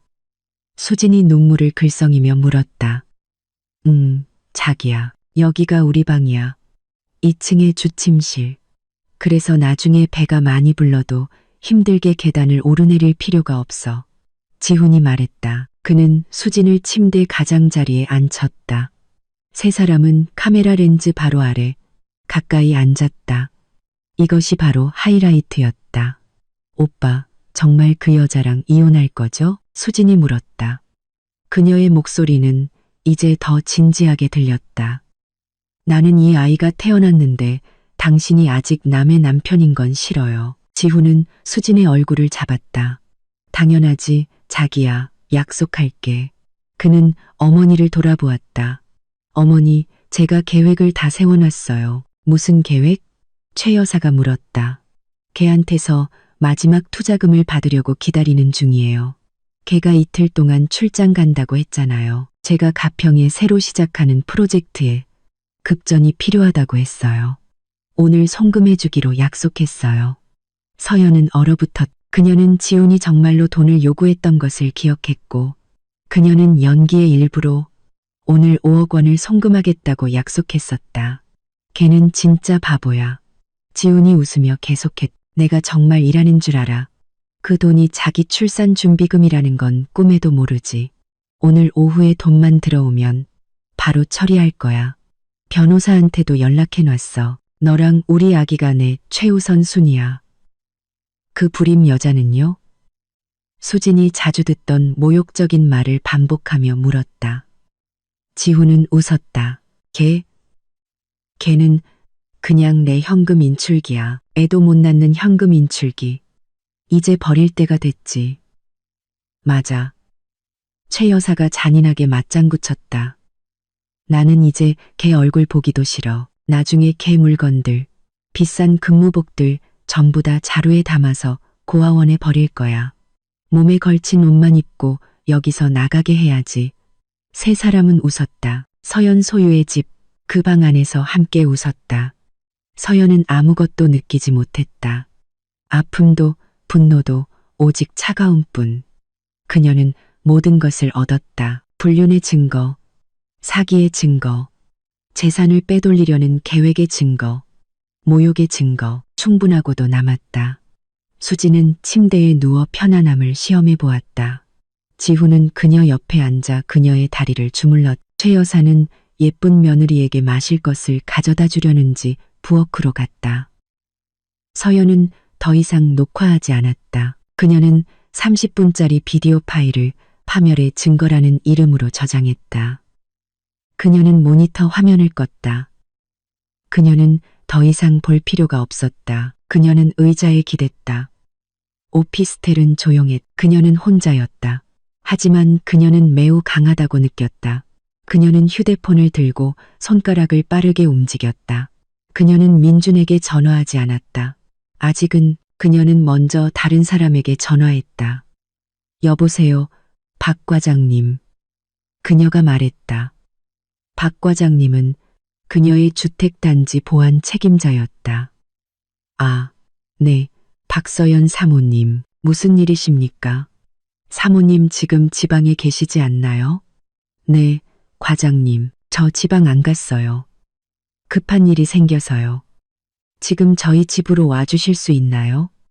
2~3명 정도 데리고요. 하지만 아직 들어오지는 마세요. 저희 집 대문 앞 초소에서 기다려주세요. 집 안에서 보이지 않게요. 아니, 무슨 일이십니까? 도둑이 들었어요. 박 과장님의 목소리가 걱정스럽게 들렸다. 그렇게 볼 수도 있죠, 과장님. 서연이 차갑게 말했다. 하지만 도둑들은 이미 안에 있어요. 부탁드립니다. 과장님, 제 신호를 기다려주세요. 알겠습니다. 사모님, 즉시 출동하겠습니다. 그녀는 전화를 끊었다. 그리고 민준의 번호를 눌렀다. 민준아. 그녀가 말했다. 목소리는 평탄했다. 나 세이프하우스야. 물고기들이 덫에 걸렸어. 셋 다 지금 내 집에 있어. 아래층 손님방에. 저편에서 분주한 소리가 들렸다. 나 가는 중이야, 서연아. 서류 다 챙겼어. 너 혼자 거기로 가지 마. 나 기다려. 나 혼자 안 가. 서연이 말했다. 그녀는 의자에서 일어났. 그녀는 오피스텔의 옷장으로 걸어갔다. 네가 거기로 갈 거야. 하지만 나도 같이 갈 거야. 난 그들의 얼굴을 보고 싶어. 이 게임이 끝났다는 걸 깨달았을 때의 얼굴을. 서연아, 성급하게 굴지 마. 성급하지 않아, 민준아. 단지 보안팀은 이미 준비시켜놨어. 그들은 앞에서 대기 중이야. 지금 단지 입구에서 만나. 10분 뒤에. 서연은 전화를 끊었다. 그녀는 옷을 갈아입지 않았다. 그녀는 단지 선글라스를 썼다. 그녀는 차 열쇠를 낚아챘다. 그녀는 오피스텔을 나와 엘리베이터를 타고 지하로 내려갔다. 그녀는 차의 시동을 걸었다. 그녀가 여의도 주차장을 빠져나와 청담동으로 향할 때 그녀는 배를 만졌다. 이제 쇼타임이야, 아가야. 그녀가 속삭였다. 우리 집을 되찾으러 가자. 주택 단지 앞에 우뚝 솟은 하얀 대문은 평소와 같아 보였다. 하지만 서연에게 오늘 그 대문은 싸움터로 들어가는 입구처럼 느껴졌다. 그녀는 보안 초소 몇 미터 전에 차를 세웠다. 1분 후 검은색 세단이 그녀 뒤에 멈췄다. 민준이 내렸다. 그는 깔끔한 정장 차림이었다. 그의 얼굴은 굳어있고 진지했다. 그는 그들의 탄약이 든 두꺼운 서류 가방을 들고 있었다. 박 과장님이 초소 안에서 기다리고 있어. 민준이 짧게 말했다. 그의 목소리는 낮았다. 좋아, 서연이 대답했다. 그녀는 내리지 않았다. 그녀는 단지 선글라스를 벗었다. 그녀의 눈은 부어 있었지만 시선은 날카로웠다. 민주는 박 과장님과 다른 보안 요원 한 명과 잠시 이야기를 나누었다. 그들은 고개를 끄덕였다. 그들의 얼굴은 긴장되어 있었다. 그들은 증인이었다. 그들은 준비됐어. 서연아? 민준이 열린 창문으로 물었다. 난 이걸 위해 태어났어. 서연이 말했. 그녀는 차를 천천히 몰아 자동 차단기를 통과했다. 민준이 뒤따랐다. 박 과장님과 그의 요원은 서연의 집에 동시에 도착하기 위해 정원을 가로지르는 지름길로 빠르게 걸었다. 서연은 차고 출입구를 막도록 진입로에 차를 주차했다. 민준은 바로 그 뒤에 주차했다. 그들 4명, 서연, 민준, 박 과장님, 그리고 다른 요원 한 명은 단단한 티크나무로 만들어진 현관문 앞에서 만났다. 집은 밖에서 보기에 조용했다. 두꺼운 커튼이 쳐져 있었다. 하지만 서연은 그 안에서 거짓의 파티가 벌어지고 있다는 것을 알았다. 박 사모님, 문을 부술까요? 박 과장님이 물었다. 서연은 고개를 저었다. 그녀는 가방을 뒤져 자신의 집 열쇠를 꺼냈다. 그럴 필요 없어요. 과장님, 여긴 제 집이에요. 제 문으로 들어갈 거예요. 그녀는 열쇠를 구멍에 넣고 돌렸다. 조용한 딸깍. 소리가 권총의 방아쇠 소리처럼 느껴졌다. 그녀는 문을 밀었다. 안의 광경은 그녀의 피를 다시 끓게 만들었다. 그녀가 이미 마음의 준비를 했음에도 불구하고 그녀의 호화로운 것을 그녀가 직접 고른 비싼 벨벳 소파 위에서 3마리의 쥐가 쉬고 있었다. 지우는 셔츠도 없이 러닝 셔츠만 입은 채 가운데 앉아 있었다. 그의 다리는 대리석 커피 테이블 위에 올라가 있었. 최 여사는 지난주 그녀의 회사 창립 기념일 케이크의 남은 조각으로 보이는 것을 담은 접시를 들고 웃고 있었다. 그리고 수진. 그녀는 애교 있게 누워 있었다. 그녀의 머리는 지훈의 무릎에 있었고 한 손은 푸른 배를 어루만지고 있었다. 다른 손은 지훈의 휴대폰을 들고 무언가를 스크롤하고 있었다. 그들은 행복한 가족처럼 보였다. 그녀의 집에서. 그들은 아직 문이 열린 것을 눈치채지 못했다. 그들은 너무 즐거워 보였다. 파티가 아주 재미있나 보네. 서연의 차갑고 맑은 목소리가 정적을 갈랐다. 3사람은 동시에 얼어붙었다. 지훈의 머리가 들리고 그의 눈이 휘둥그레졌다. 서연아? 수지는 즉시 똑바로 앉았다. 그녀의 얼굴은 창백했다. 최 여사는 케이크 접시를 떨어뜨렸다. 너 지방에 갔다고 했잖아. 그녀가 놀라서 소리쳤다. 목소리가 날카로웠다. 서연은 안으로 들어섰다. 그녀는 혼자가 아니었다. 민준이 오른쪽 옆에서 그녀를 따라 박 과장님과 그의 요원들이 뒤에서 입구를 지키고 섰다. 4대3. 계획이 변경됐어. 서연이 조용히 말했다. 그녀는 천천히 방 중앙으로 걸어갔. 그녀는 당황해서 셔츠를 찾는 지훈을 보았다. 서연아, 너 어떡해? 이 사람은 누구야? 지훈이 수진을 가리키며 더듬거렸다. 그는 연기하기 시작했다. 이 사람은 먼 사촌이야, 서연아. 그래, 사촌. 불쌍하게도 임신했는데 남편이 도망갔어. 그래서 내가 여기로 데려왔어. 먼 사촌. 서연이 반복했다. 그녀의 말투는 평탄했다. 내 무릎에 머리를 대고 있는 먼 사촌. 내 어머니가 케이크를 먹여주는 먼 사촌. 네가 감히. 최 여사가 갑자기 일어섰다. 그녀의 분노는 수치심보다 더 빨리 돌아왔다. 너 정말 무례하구나. 집에 오면서 경비원들을 데리고 오다니. 여긴 내 아들 집이야. 너 뭘 어쩌자는 거야. 어머님 아들 집이라고요? 서연이 열게 미소 지었다. 그 미소는 지훈을 소름 돋게 했다. 지훈 씨, 아직도 나한테서 5억 원 송금 기다리고 있지? 가평 프로젝트 때문에. 그 질문은 정확했다. 지훈의 얼굴은 당황해서 시체처럼 창백하게 변했다. 그는 알았다. 그는 서연이 안다는 것을 알았. 너 들었어? 지훈이 속삭였다. 들었어. 서연이 말했다. 전부 다 들었어. 서연아, 내가 설명할 수 있어.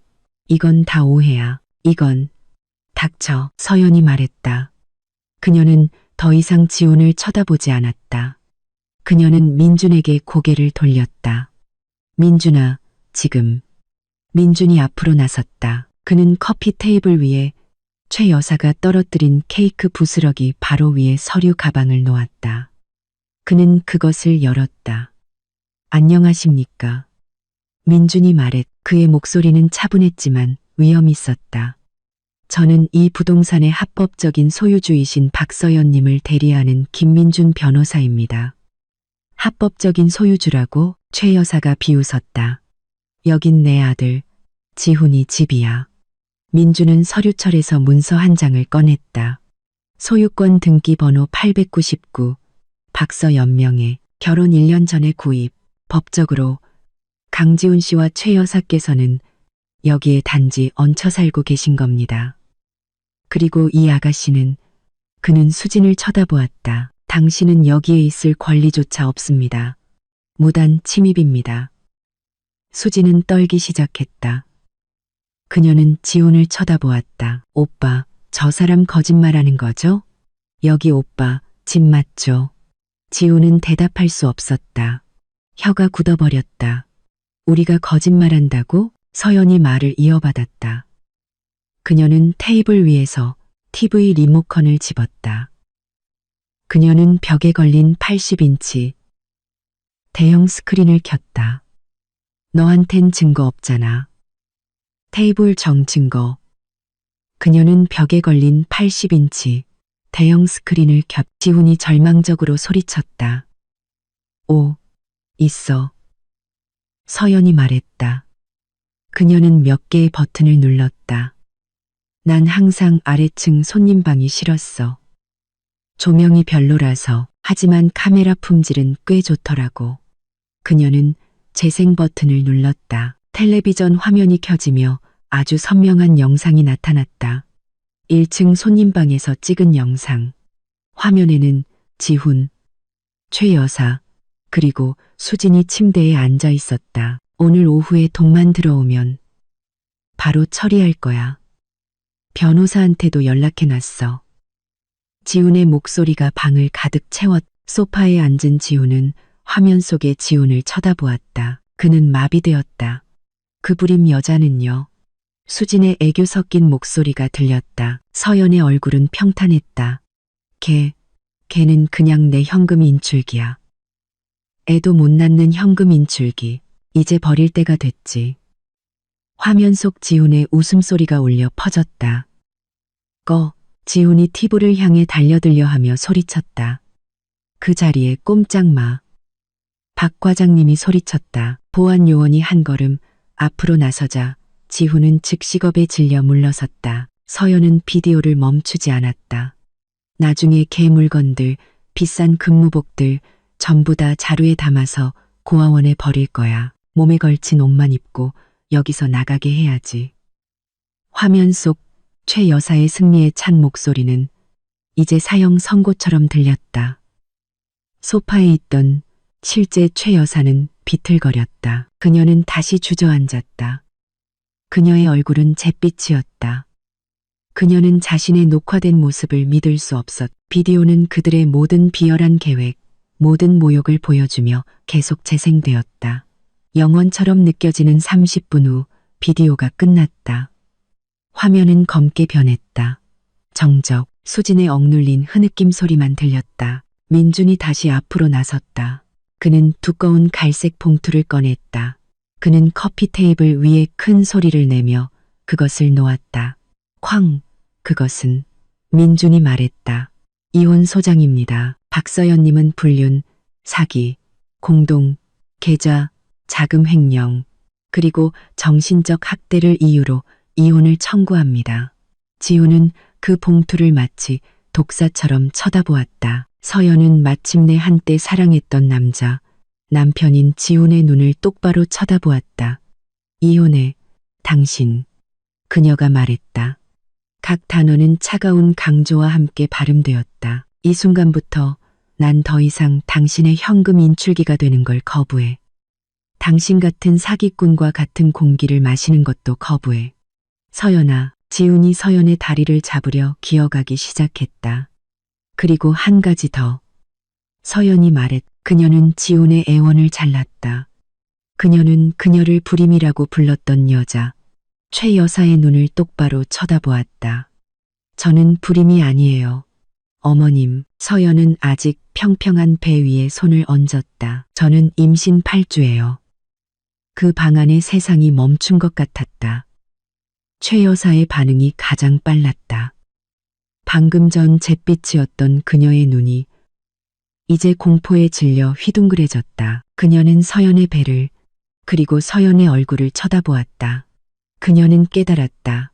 그녀는 방금 자신이 무슨 짓을 했는지 깨달았다. 그녀는 방금 자신에게 합법적인 손주를 줄 수 있는 유일한 사람을 모욕하고 쫓아낼 계획을 세웠던 것이었다. 지훈은 얼어붙었다. 그의 얼굴은 혼란, 후회, 그리고 공포의 가면이었다. 수지는 울음을 그쳤다. 그녀는 서연의 배를, 그리고 자신의 배를 쳐다보았다. 그녀는 자신이 방금 완패했다는 것을 깨달았다. 서연은 미소 지었다. 그날 처음으로 진심 어린 미소. 쓰라린 승리의 미소. 축하해. 그녀가 속삭였다. 너희들은 방금 모든 것을 망쳤어.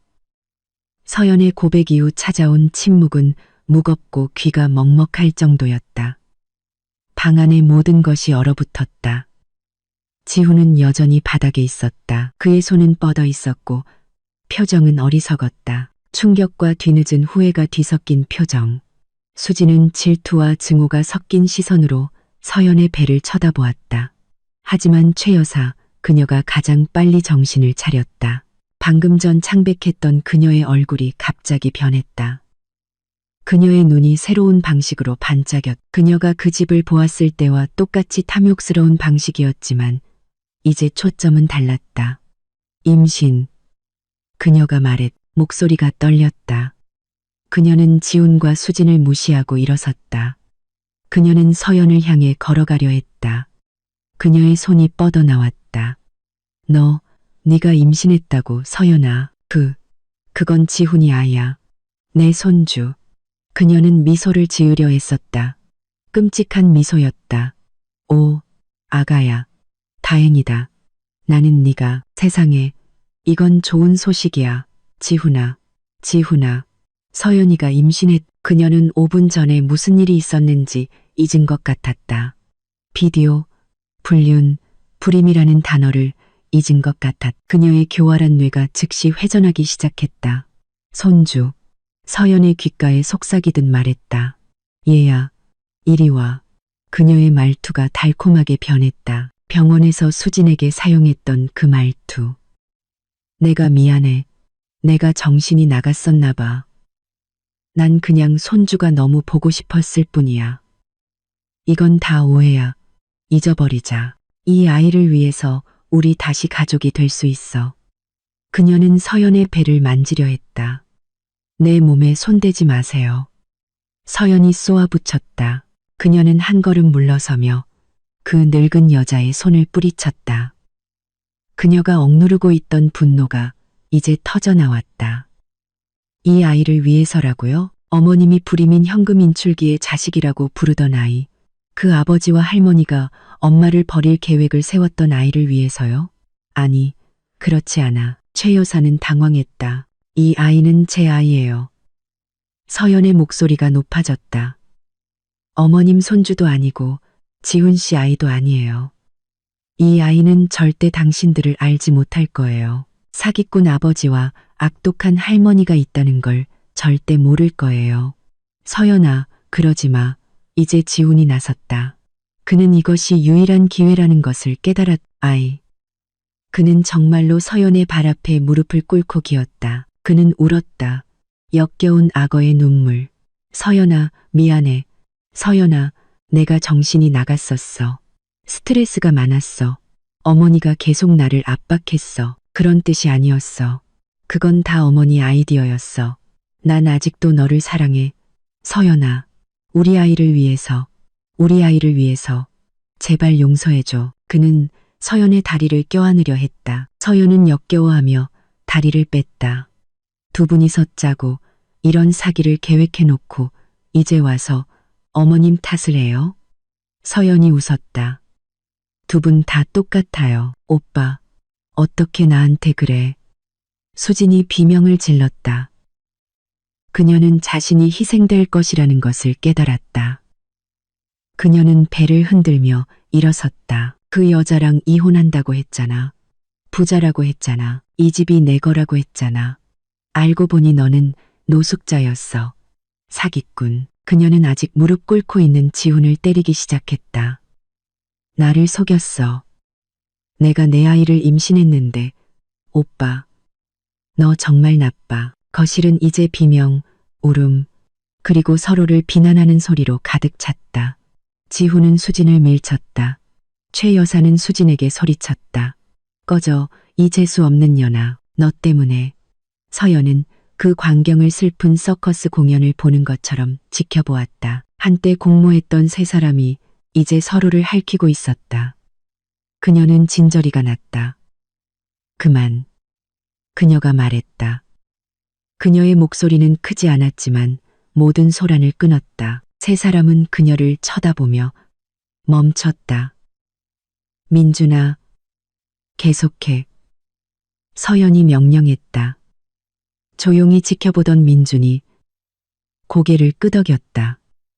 그는 두 장의 서류를 더 꺼냈. 강지훈 씨와 최 여사님, 민준이 말했다. 이것은 공식적인 내용 증명입니다. 두 분은 이 주소에 있는 박서연님의 재산을 비워달라는 요청을 받으셨습니다. 안 돼. 여긴 우리 집이야. 최 여사가 소리쳤다. 지금 즉시. 민준이 동요하지 않고 계속했다.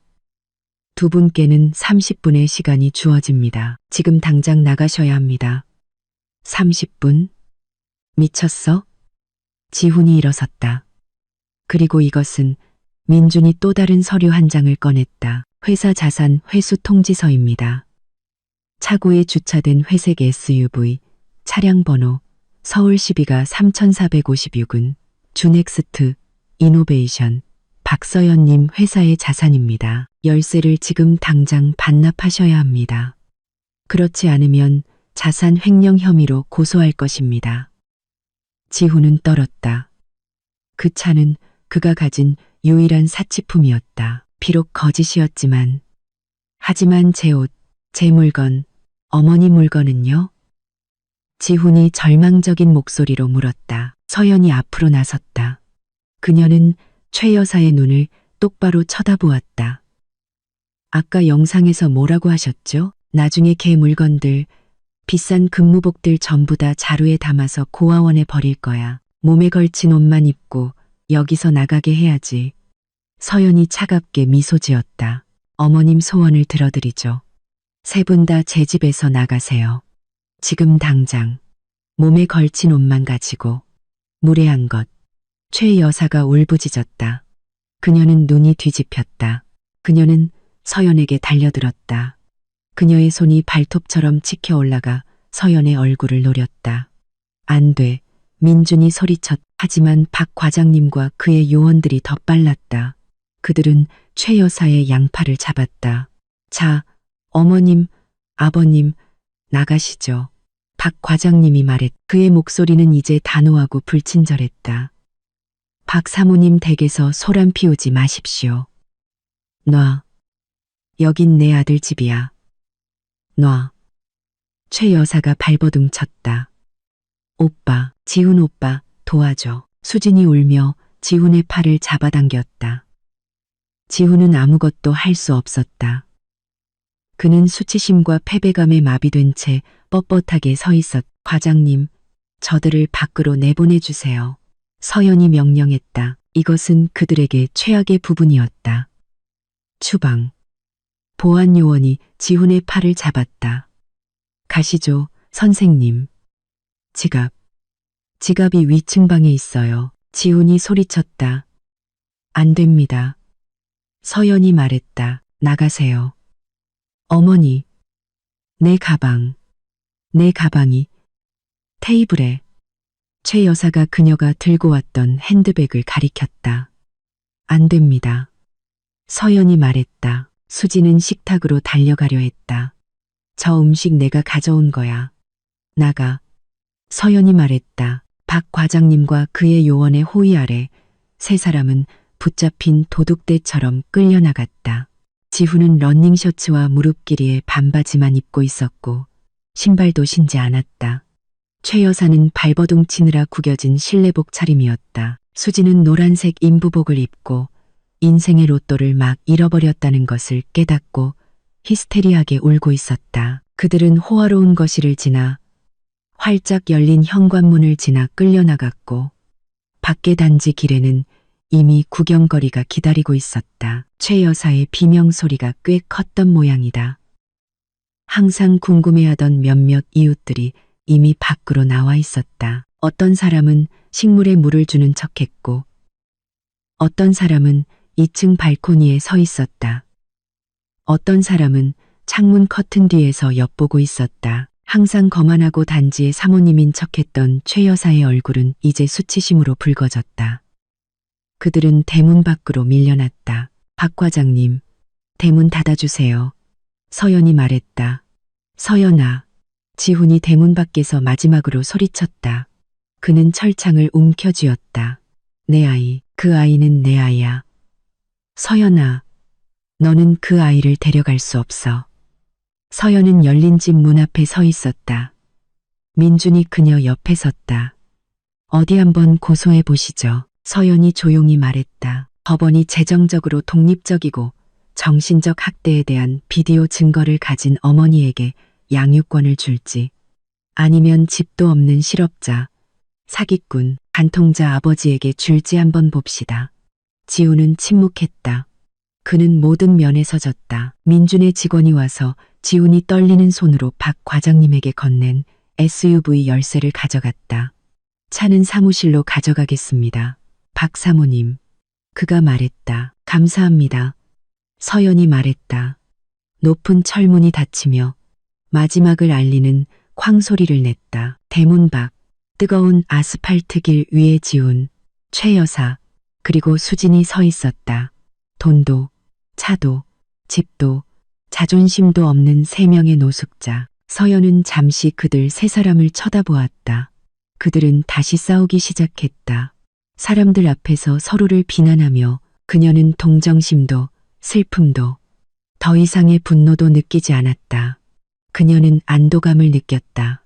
그녀는 몸을 돌려 집 안으로 들어갔다. 민준이 그녀를 따라. 서연은 티크나무 문을 닫았다. 밖의 소라는 즉시 차단되었다. 정적. 그녀는 문에 기댔다. 그녀는 눈을 감았다. 그녀는 배를 만졌다. 이제 우린 안전해, 아가야. 그녀가 속삭였다. 이 집은 깨끗해졌어. 집은 마침내 다시 그녀의 것이 되었다. 1년이 지났. 한때 충격과 분노로 얼어붙었던 시간은 이제 부드럽게 흘러 치유를 가져왔다. 1년은 거짓을 무너뜨리고 새로운 삶, 정직한 삶을 세우기에 충분한 시간이었. 청담동의 그 호화로운 집은 공기가 바뀌었다. 더 이상 배신의 흔적은 없었다. 서연은 그 집을 물리적으로 뿐만 아니라 정신적으로도 청소했. 그 추방 이후 첫 6개월 동안 그녀는 리모델링 업체를 불렀다. 그녀는 거실과 식당의 모든 가구를 팔았다. 지훈과 수진이 애정을 나누던 벨벳 소파, 최 여사가 비아냥을 던지던 티크나무 식탁, 모든 것이 사라졌다. 그녀는 그것들을 더 현대적이고 가벼운 색악으로 교체했다. 상아색, 파스텔 블루, 그리고 따뜻한 오크 나무의 터치가 있는 마음을 안정시키는 색상들로 그녀는 집이 숨쉬기를 원했고, 드라마가 녹화되었던 1층 손님방은 가장 극적인 변화를 겪었다. 벽은 부드러운 하늘색으로 다시 칠해졌다. 거만했던 킹사이즈 침대는 튼튼한 나무아기 침대, 편안한 흔들의자, 그리고 동화책과 교육용 장난감으로 가득 찬 선반으로 대체되었다. 그 방은 이제 건우의 방이었다. 발건우. 서연은 그 이름을 신중하게 골랐다. 강하고 굳세다는 의미의 건, 벗, 동료라는 의미의 우요. 8개월 전에 태어난 그녀의 아들은 서연이 자신 안에서 다시 찾은 힘과 정직함의 발현이었다. 그녀는 개인 병원에서 민중과 그의 아내의 곁에서 건우를 무사히 출산했다. 분만 과정은 순조로웠다. 그녀가 처음으로 작고 붉은 아기를 안았을 때 서연은 슬픔의 눈물을 흘리지 않았다. 그녀는 행복의 눈물을 흘렸다. 그녀는 더 이상 혼자가 아니라는 것을 알았다. 그녀에게는 100% 그녀의 것인 순수한 영혼의 동반자가 생겼다. 미혼모로서의 서연의 삶은 결코 쉽지 않았지만 그녀가 이전에 결코 느껴보지 못했던 행복으로 가득 찼다. 그녀는 자신의 역할을 균형 있게 조절하는 법을 배웠다. 아침에는 그녀는 엄마였다. 그녀는 새벽 5시에 일어나 건우에게 젖을 먹이고 기저귀를 갈고 이제 라벤더와 제스민 꽃이 심어진 뒷마당에서 햇볕을 쬐어 주었다. 오전 9시 건우가 잠들거나 그녀가 꼼꼼하게 고른 베이비시터와 놀고 난 후 서연은 최고 경영자로 변신했다. 예전에 지훈으로부터의 도피처였던 2층 서재는 이제 그녀의 지휘 본부가 되었다. 그녀의 회사 주넥스트 이노베이션은 이혼 후에 쇠퇴하기는커녕 오히려 급성장했다.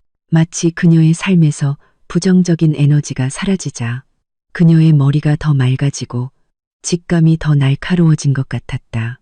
그녀는 6개월 전에 새로운 앱을 출시했다. 암호화된 GPS 추적기와 스마트홈 모니터링 시스템을 갖춘 그녀 자신의 경험에서 영감을 받은 통합 가족 보안 플랫폼이었다. 그 앱은 시장에서 폭발적인 인기를 끌었다. 투자자들이 몰려들었다.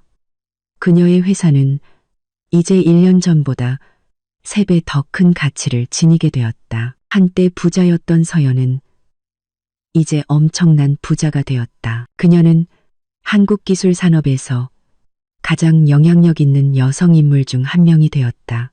그녀는 더 이상 자신의 성공을 숨기지 않았다. 그녀는 더 이상 파트너가 열등감을 느끼게 할까봐 두려워하지 않았다. 그녀는 파트너가 없었고 필요하지도 않았다. 그녀의 이혼 절차는 빠르고 잔인하게 진행되었다. 그녀의 변호사로서 민주는 자비를 베풀지 않았다. 지훈은 물론 저항하려 했다. 쫓겨난 후 그와 그의 어머니는 수진의 원룸에 얹혀 살았던 모양이다. 그는 값싼 변호사를 고용하여 재산 분할과 자녀 양육권을 요구하려 했다. 그는 서연이 임신한 아이가 자신의 아이라고 주장했다. 그는 자신의 권리를 요구했다. 비공개로 진행된 법정에서 민주는 단 하나의 증거만 제출하면 되었다. 손님방에서 찍은 30분짜리 비디오. 그 비디오에서 지훈은 자신의 입으로 서연을 부리민 현금 인출기라고 불렀다. 그는 자신의 입으로 사기와 자금 횡령을 계획했다. 그는 자신의 입으로 불륜을 인정했다. 현명한 중년의 여성 판사는 비디오가 끝난 후 차가운 시선으로 지훈을 쳐다보았다. 당신은 당신의 아이를 임신 중이던 아내를 현금 인출기라고 불렀습니까? 판사가 물었다. 지훈은 대답할 수 없었다. 당신은 그녀의 재산을 빼돌린 후 그녀를 버릴 계획을 세웠습니까? 그녀의 집에서 살고 그녀의 돈으로 먹으면서 당신의 불륜 상대방을 그녀의 침실로 데려왔습니다. 그리고 이제 당신은 당신이 그토록 모욕한 어머니의 아이에 대한 양육권을 요구합니까? 당신이 버리려 했던 현금 인출기에서 재산을 요구합니까? 지훈은 무너졌다. 그의 변호사조차 부끄러워 보였다. 판결은 압도적이었다. 이혼은 허가되었다. 서연은 건우에 대한 100% 완전한 양육권을 얻었다. 법원은 지훈이 부적격한 아버지이며 건우를 아버지로부터 보호하기 위해 지훈에게서 건우에게 또는 그 반대로 어떠한 상속권도 부여하지 않는다고 판결했다. 지훈은 사회복지 서비스의 엄격한 감독 없이는 건우를 만날 수 없게 되었다. 이는 서연이 지훈이 결코 감당할 수 없을 복잡하고 비싼 절차라는 것을 알았다. 그는 또한 그가 빌리고 공동 계좌에서 빼간 모든 돈을 반환하라는 판결을 받았다. 서연은 그가 결코 갚을 수 없을 빚이라는 것을 알았다. 지훈은 법정을 망가진 남자로 나섰. 그는 집, 차, 그리고 부유한 아내를 잃었을 뿐만 아니라 모든 것을 잃었다. 그는 자신의 아들에 대한 권리를 잃었다. 서연은 그날 이후로 그를 다시는 보지 않았고 그녀는 신경 쓰지 않았다. 그녀의 삶은 이제 가득 찼다.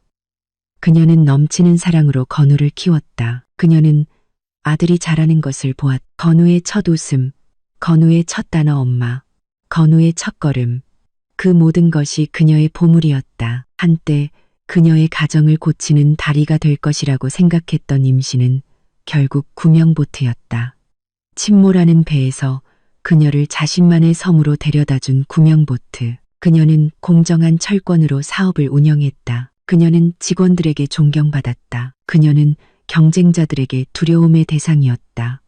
그녀는 더 이상 연약한 남편의 기분을 상하게 할까 봐 두려워하는 순진한 서연이 아니었다. 그녀는 박서연, 어머니이자 리더였다.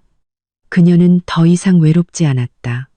그녀에게는 건우가 있었고 이제는 친가족과도 같은 민준과 그의 가족이 있었다. 그녀는 평화를 찾았다. 그녀는 더 이상 복수에 대해 생각하지 않았다. 그녀는 이미 이겼다.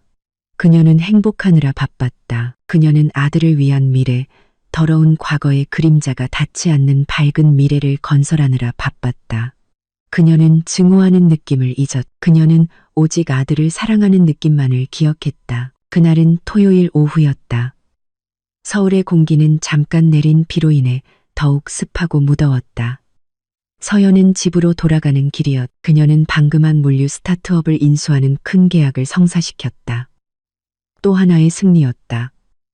그녀는 새 차를 운전하고 있었. 나쁜 기억을 담고 있는 검은색 SUV가 아니라 진주색의 고급 전기 세단이었다.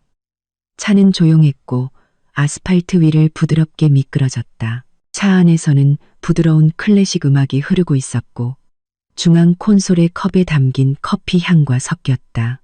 그녀는 일찍 집에 갈 계획이었다. 그녀는 건우를 목욕시키고 아들이 잠들기 전에 이야기를 읽어주고 싶었다. 그녀는 그것을 상상하며 미소 지었다. 그녀의 휴대폰이 울렸다. 차의 대시보드에 연결되었다. 김민준이라는 이름이 떴다. 여보세요, 민준아. 무슨 일이야? 별일 아니야, 서연아. 그냥 인수 축하한다고 말하고 싶었어. 우리 쪽에서는 벌써 소문이 다 퍼졌어. 민준이 말했다. 서연은 웃었다. 정말 빠르네. 고마워. 아, 그리고 작은 정보 하나. 중요한 건 아닌데 너한테는 재미있을지도 몰라. 민준이 말했. 지훈이 말이야. 내 고객이 일하는 은행에 위조 서류로 대출 신청을 하려다 걸렸나 봐. 지금 모든 곳에서 블랙리스트에 올랐어. 정말 막다른 골목에 몰린 것 같아. 서연은 한숨을 쉬었다. 스스로 무덤을 파는구나, 민준아. 그래, 뭐. 내 오후를 망치고 싶진 않아. 건우랑 즐거운 주말 보내. 고마워. 너도 가족들한테 안부 전해줘. 그녀는 전화를 끊었다. 지훈. 그 이름은 이제 너무나 낯설게 느껴졌다. 마치 그녀가 읽었던 형편없는 소설 속 등장인물처럼 앞에 큰 길이 완전히 막혔다. 다리 공사가 있었다. 그녀의 화면에 있는 GPS가 재빨리 경로를 재계산했다. 대체 경로가 발견되었습니다. 200m 앞에서 좌회전하십시오. GPS에서 여성의 목소리가 말했. 서연은 지시를 따랐다. 그녀는 이전에 한 번도 가보지 않았던 길로 접어들었다. 이것은 지름길이었다. 강남의 높은 빌딩들. 뒤에 있는 빽빽한 주거 지역을 가로지르는 길. 길은 좁았다. 양옆으로는 낡은 상가, 식료품 가게, 타이어 수리점이 줄지어 있었다. 더 깊이 들어갈수록 길은 더 나빠졌다. 아스팔트는 부서졌고 몇몇 지점에서는 방금 내린 비로 진흙탕이 된 흙길로 변했다. 그녀는 차의 속도를 줄였. 그녀의 왼쪽으로는 붐비고 허름한 재래시장이 펼쳐져 있었다. 비린 생선 냄새가 하수구 냄새와 섞여 그녀의 방음된 차 안으로 희미하게 스며들었다. 앞에서 야채를 실은 트럭이 고장나 있었다. 길이 완전히 막혔다. 그녀의 호화롭고 깨끗한 차는 주변 환경과 너무나 대조적으로 보였다. 그녀는 닭고기 가게와 더러운 커피숍 사이에 끼인 좁은 골목 바로 맞은편에 멈췄. 앞에 작은 사거리의 신호등이 빨간불로 바뀌었다. 그녀는 갇혔다. 그녀는 이 길을 선택한 것을 약간 짜증내며 한숨을 쉬었다. 그녀는 왼쪽으로 고개를 돌렸. 그녀의 눈은 무심코 맞은편 좁은 골목의 풍경을 살폈다. 그리고 그때 그녀는 그것을 보았. 그 광경은 너무나 초현실적이고 너무나 생생해서 서연은 처음에 자신이 환각을 보고 있다고 생각했다. 그 진흙탕 골목 입구, 서연이 값싼 원룸 건물이라고 알아본 연립주택 앞에서 한 광경이 펼쳐졌다. 먼저 그녀는 한 남자를 보았. 그 남자는 마르고 더러웠으며 어깨 부분이 찢어진 러닝 셔츠와 낡은 반바지만 입고 있었다. 그의 피부는 햇볕에 검게 타 있었다. 그는 쭈그리고 앉아 아주 낡은 오토바이의 타이어를 닦고 있었다. 더러운 비눗물이 맨발에 고여 있었다. 서연은 눈을 가늘게 떴다. 그녀는 그 남자를 알았다. 그것은 지훈, 그녀의 남편, 전 남편이었다. 그리고 그녀의 시선은 좁은 원룸 테라스로 옮겨갔다. 헝클어진 머리에 반백이 된 한 늙은 여자가 있었다. 그녀는 색이 바랜 실내복을 입고 있었다. 그녀는 허술하게 묶인 빨랫줄에 옷을 널고 있었다. 널려있는 옷은 작고 싸구려이며 색이 바래나기 옷이었. 그 늙은 여자는 거칠게 옷을 널며 입을 쉴 새 없이 움직이며 끊임없이 불평하고 있었다. 그것은 최 여사였다. 그리고 합판으로 만들어진 원룸 문이 열렸다. 한 젊은 여자가 날카롭게 우는 아기를 안고 나왔다. 그 여자는 몹시 지쳐 보였다. 그녀의 긴 머리는 기름졌고 한때 예뻤던 얼굴은 이제 칙칙하고 분노로 가득 차 있었다. 그녀는 헐렁한 티셔츠와 반바지만 입고 있었다. 그것은 수진이었다. 시끄러워. 좀 조용히 할 수 없어? 수진이 최 여사에게 소리쳤다. 그녀의 목소리는 아기 울음소리보다 더 컸다. 네가 더 시끄러워. 네 아들이 계속 우는데 너는 엄마 노릇도 제대로 못해. 분유 다 떨어졌어. 지훈아, 안 들려. 분유 없다고. 최 여사가 맞받아쳤다. 그녀의 목소리는 쨍쨍하고 분노로 가득 찼다. 타이어를 닦던 지훈이 소를 거칠게 던졌다. 조용히 해. 나 지금 머리 아파 죽겠어. 돈 없어. 돈 버는 게 쉬운 줄 알아? 나 지금 남의 오토바이 세차해주고 있잖아. 무슨 세차? 그건 내 낡아빠진 오토바이잖아. 수진이 비명을 질렀다. 부자라고 했잖아. 집이 크다고 했잖아. 나 속았어. 나 이 닭장 같은 데서 살고 있어. 후회돼. 이럴 줄 알았으면 그냥 이에 지워버릴 걸 그랬어. 입 닥쳐. 지훈이 일어나 눈을 부릅떴다. 그 애는 내 아이야. 아이. 넌 만들기만 할 줄 알지. 먹여 살리지는 못하잖아. 최 여사가 끼어들었다. 다 너 때문이야. 이 재수 없는 년아. 내 아들 인생이 망했어. 너 때문에 그 애가 서연이랑 이혼했잖아. 만약 아직 서연이랑 같이 있었다면. 그만해요. 어머니. 지훈이 소리쳤다. 그 여자 이름 다시는 꺼내지 마세요. 왜? 부끄러워? 네가 멍청해서 부끄러워? 다이아몬드를 버리고 돌멩이를 주었잖아. 그들 세 사람, 지훈, 최 여사, 수지는 그 진흙탕 골목에 서 있었다. 하수구와 쓰레기 냄새에 둘러싸여 서로에게 소리치고 서로를 비난했다. 수진의 품에 안긴 아기는 더욱 크게 울었다. 그 소리는 애처로웠다. 그들은 빈곤과 고통의 완벽한 초상화였다. 시원하고 향기로운 차 안에서 서연은 지켜보았다. 그녀는 자신의 아이들의 아버지가 될 것이라고 생각했던 남자, 지훈이 이제 낡은 오토바이를 닦는 것을 보았다. 그녀는 자신을 불임이라고 부르고 자신의 물건을 버릴 계획을 세웠던 여자, 최 여사가 이제 다른 여자의 자궁에서 나온 값싼 아기 옷을 널고 있는 것을 보았다. 그녀는 자신의 궁전을 빼앗고 싶어 했던 여자, 수진이 이제 닭장에서 살고 있는 것을 보았다. 그들은 자신들이 원했던 것을 얻었다. 지훈은 수진을 얻었다. 최 여사는 손주를 얻었다. 수진은 지훈의 재산을 얻었다. 그리고 그들은 모두 영원히 함께 갇혔다. 서연은 입을 막았지만 울음을 참기 위해서가 아니었다. 그녀의 목구멍에서 소리가 나왔다. 웃음소리. 처음에는 단지 낮은 킥킥거림이었다. 그녀는 자신이 보는 것을 믿을 수 없었다. 카르마는 정말로 존재했고 오늘 가장 아이러니한 모습으로 나타났다. 그녀의 웃음은 점점 더 커졌다.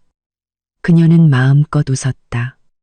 배에서부터 우러나오는 깊은 웃음. 그녀는 인생의 부조리함에 웃었다. 그녀는 그들의 어리석음에 웃었다.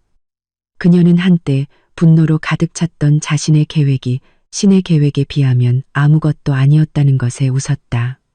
그녀는 아이러니에 웃었. 그들은 그녀를 불임이라고 불렀지만 그녀의 아들 건우는 이제 이집트산 면 시트 위 에어컨이 나오는 방에서 자고 있었다. 반면 그들이 자랑스러워하던 손주는 진흙탕 골목에서 더위에 울고 있었다. 그녀는 정의에 웃었다. 앞에 신호등이 녹색으로 바뀌었다. 뒷차에서 가볍게 경적을 울렸다. 서연의 웃음이 잦아들었. 그녀는 눈가에서 흘러나온 눈물 한 방울을 닦았다. 안도의 눈물. 그녀는 더 이상 그들에게 아무것도 느끼지 않았다. 증오도, 동정도, 아무것도. 그들은 그저 길가에서 싸우고 있는 낯선 사람들이었다. 그녀는 가속 페달을 밟았다. 그녀의 전기차는 소리 없이 나아갔다. 그녀는 백미러를 보지 않았다. 그녀는 차를 몰아 그 진흙탕 시장을 떠나 그 싸움을 떠나 그녀의 쓰라린 과거를 떠났다. 그녀는 따뜻한 집으로 아들에게로 새로운 삶으로 향했다. 그리고 그녀는 이보다 더 행복할 수 없었다.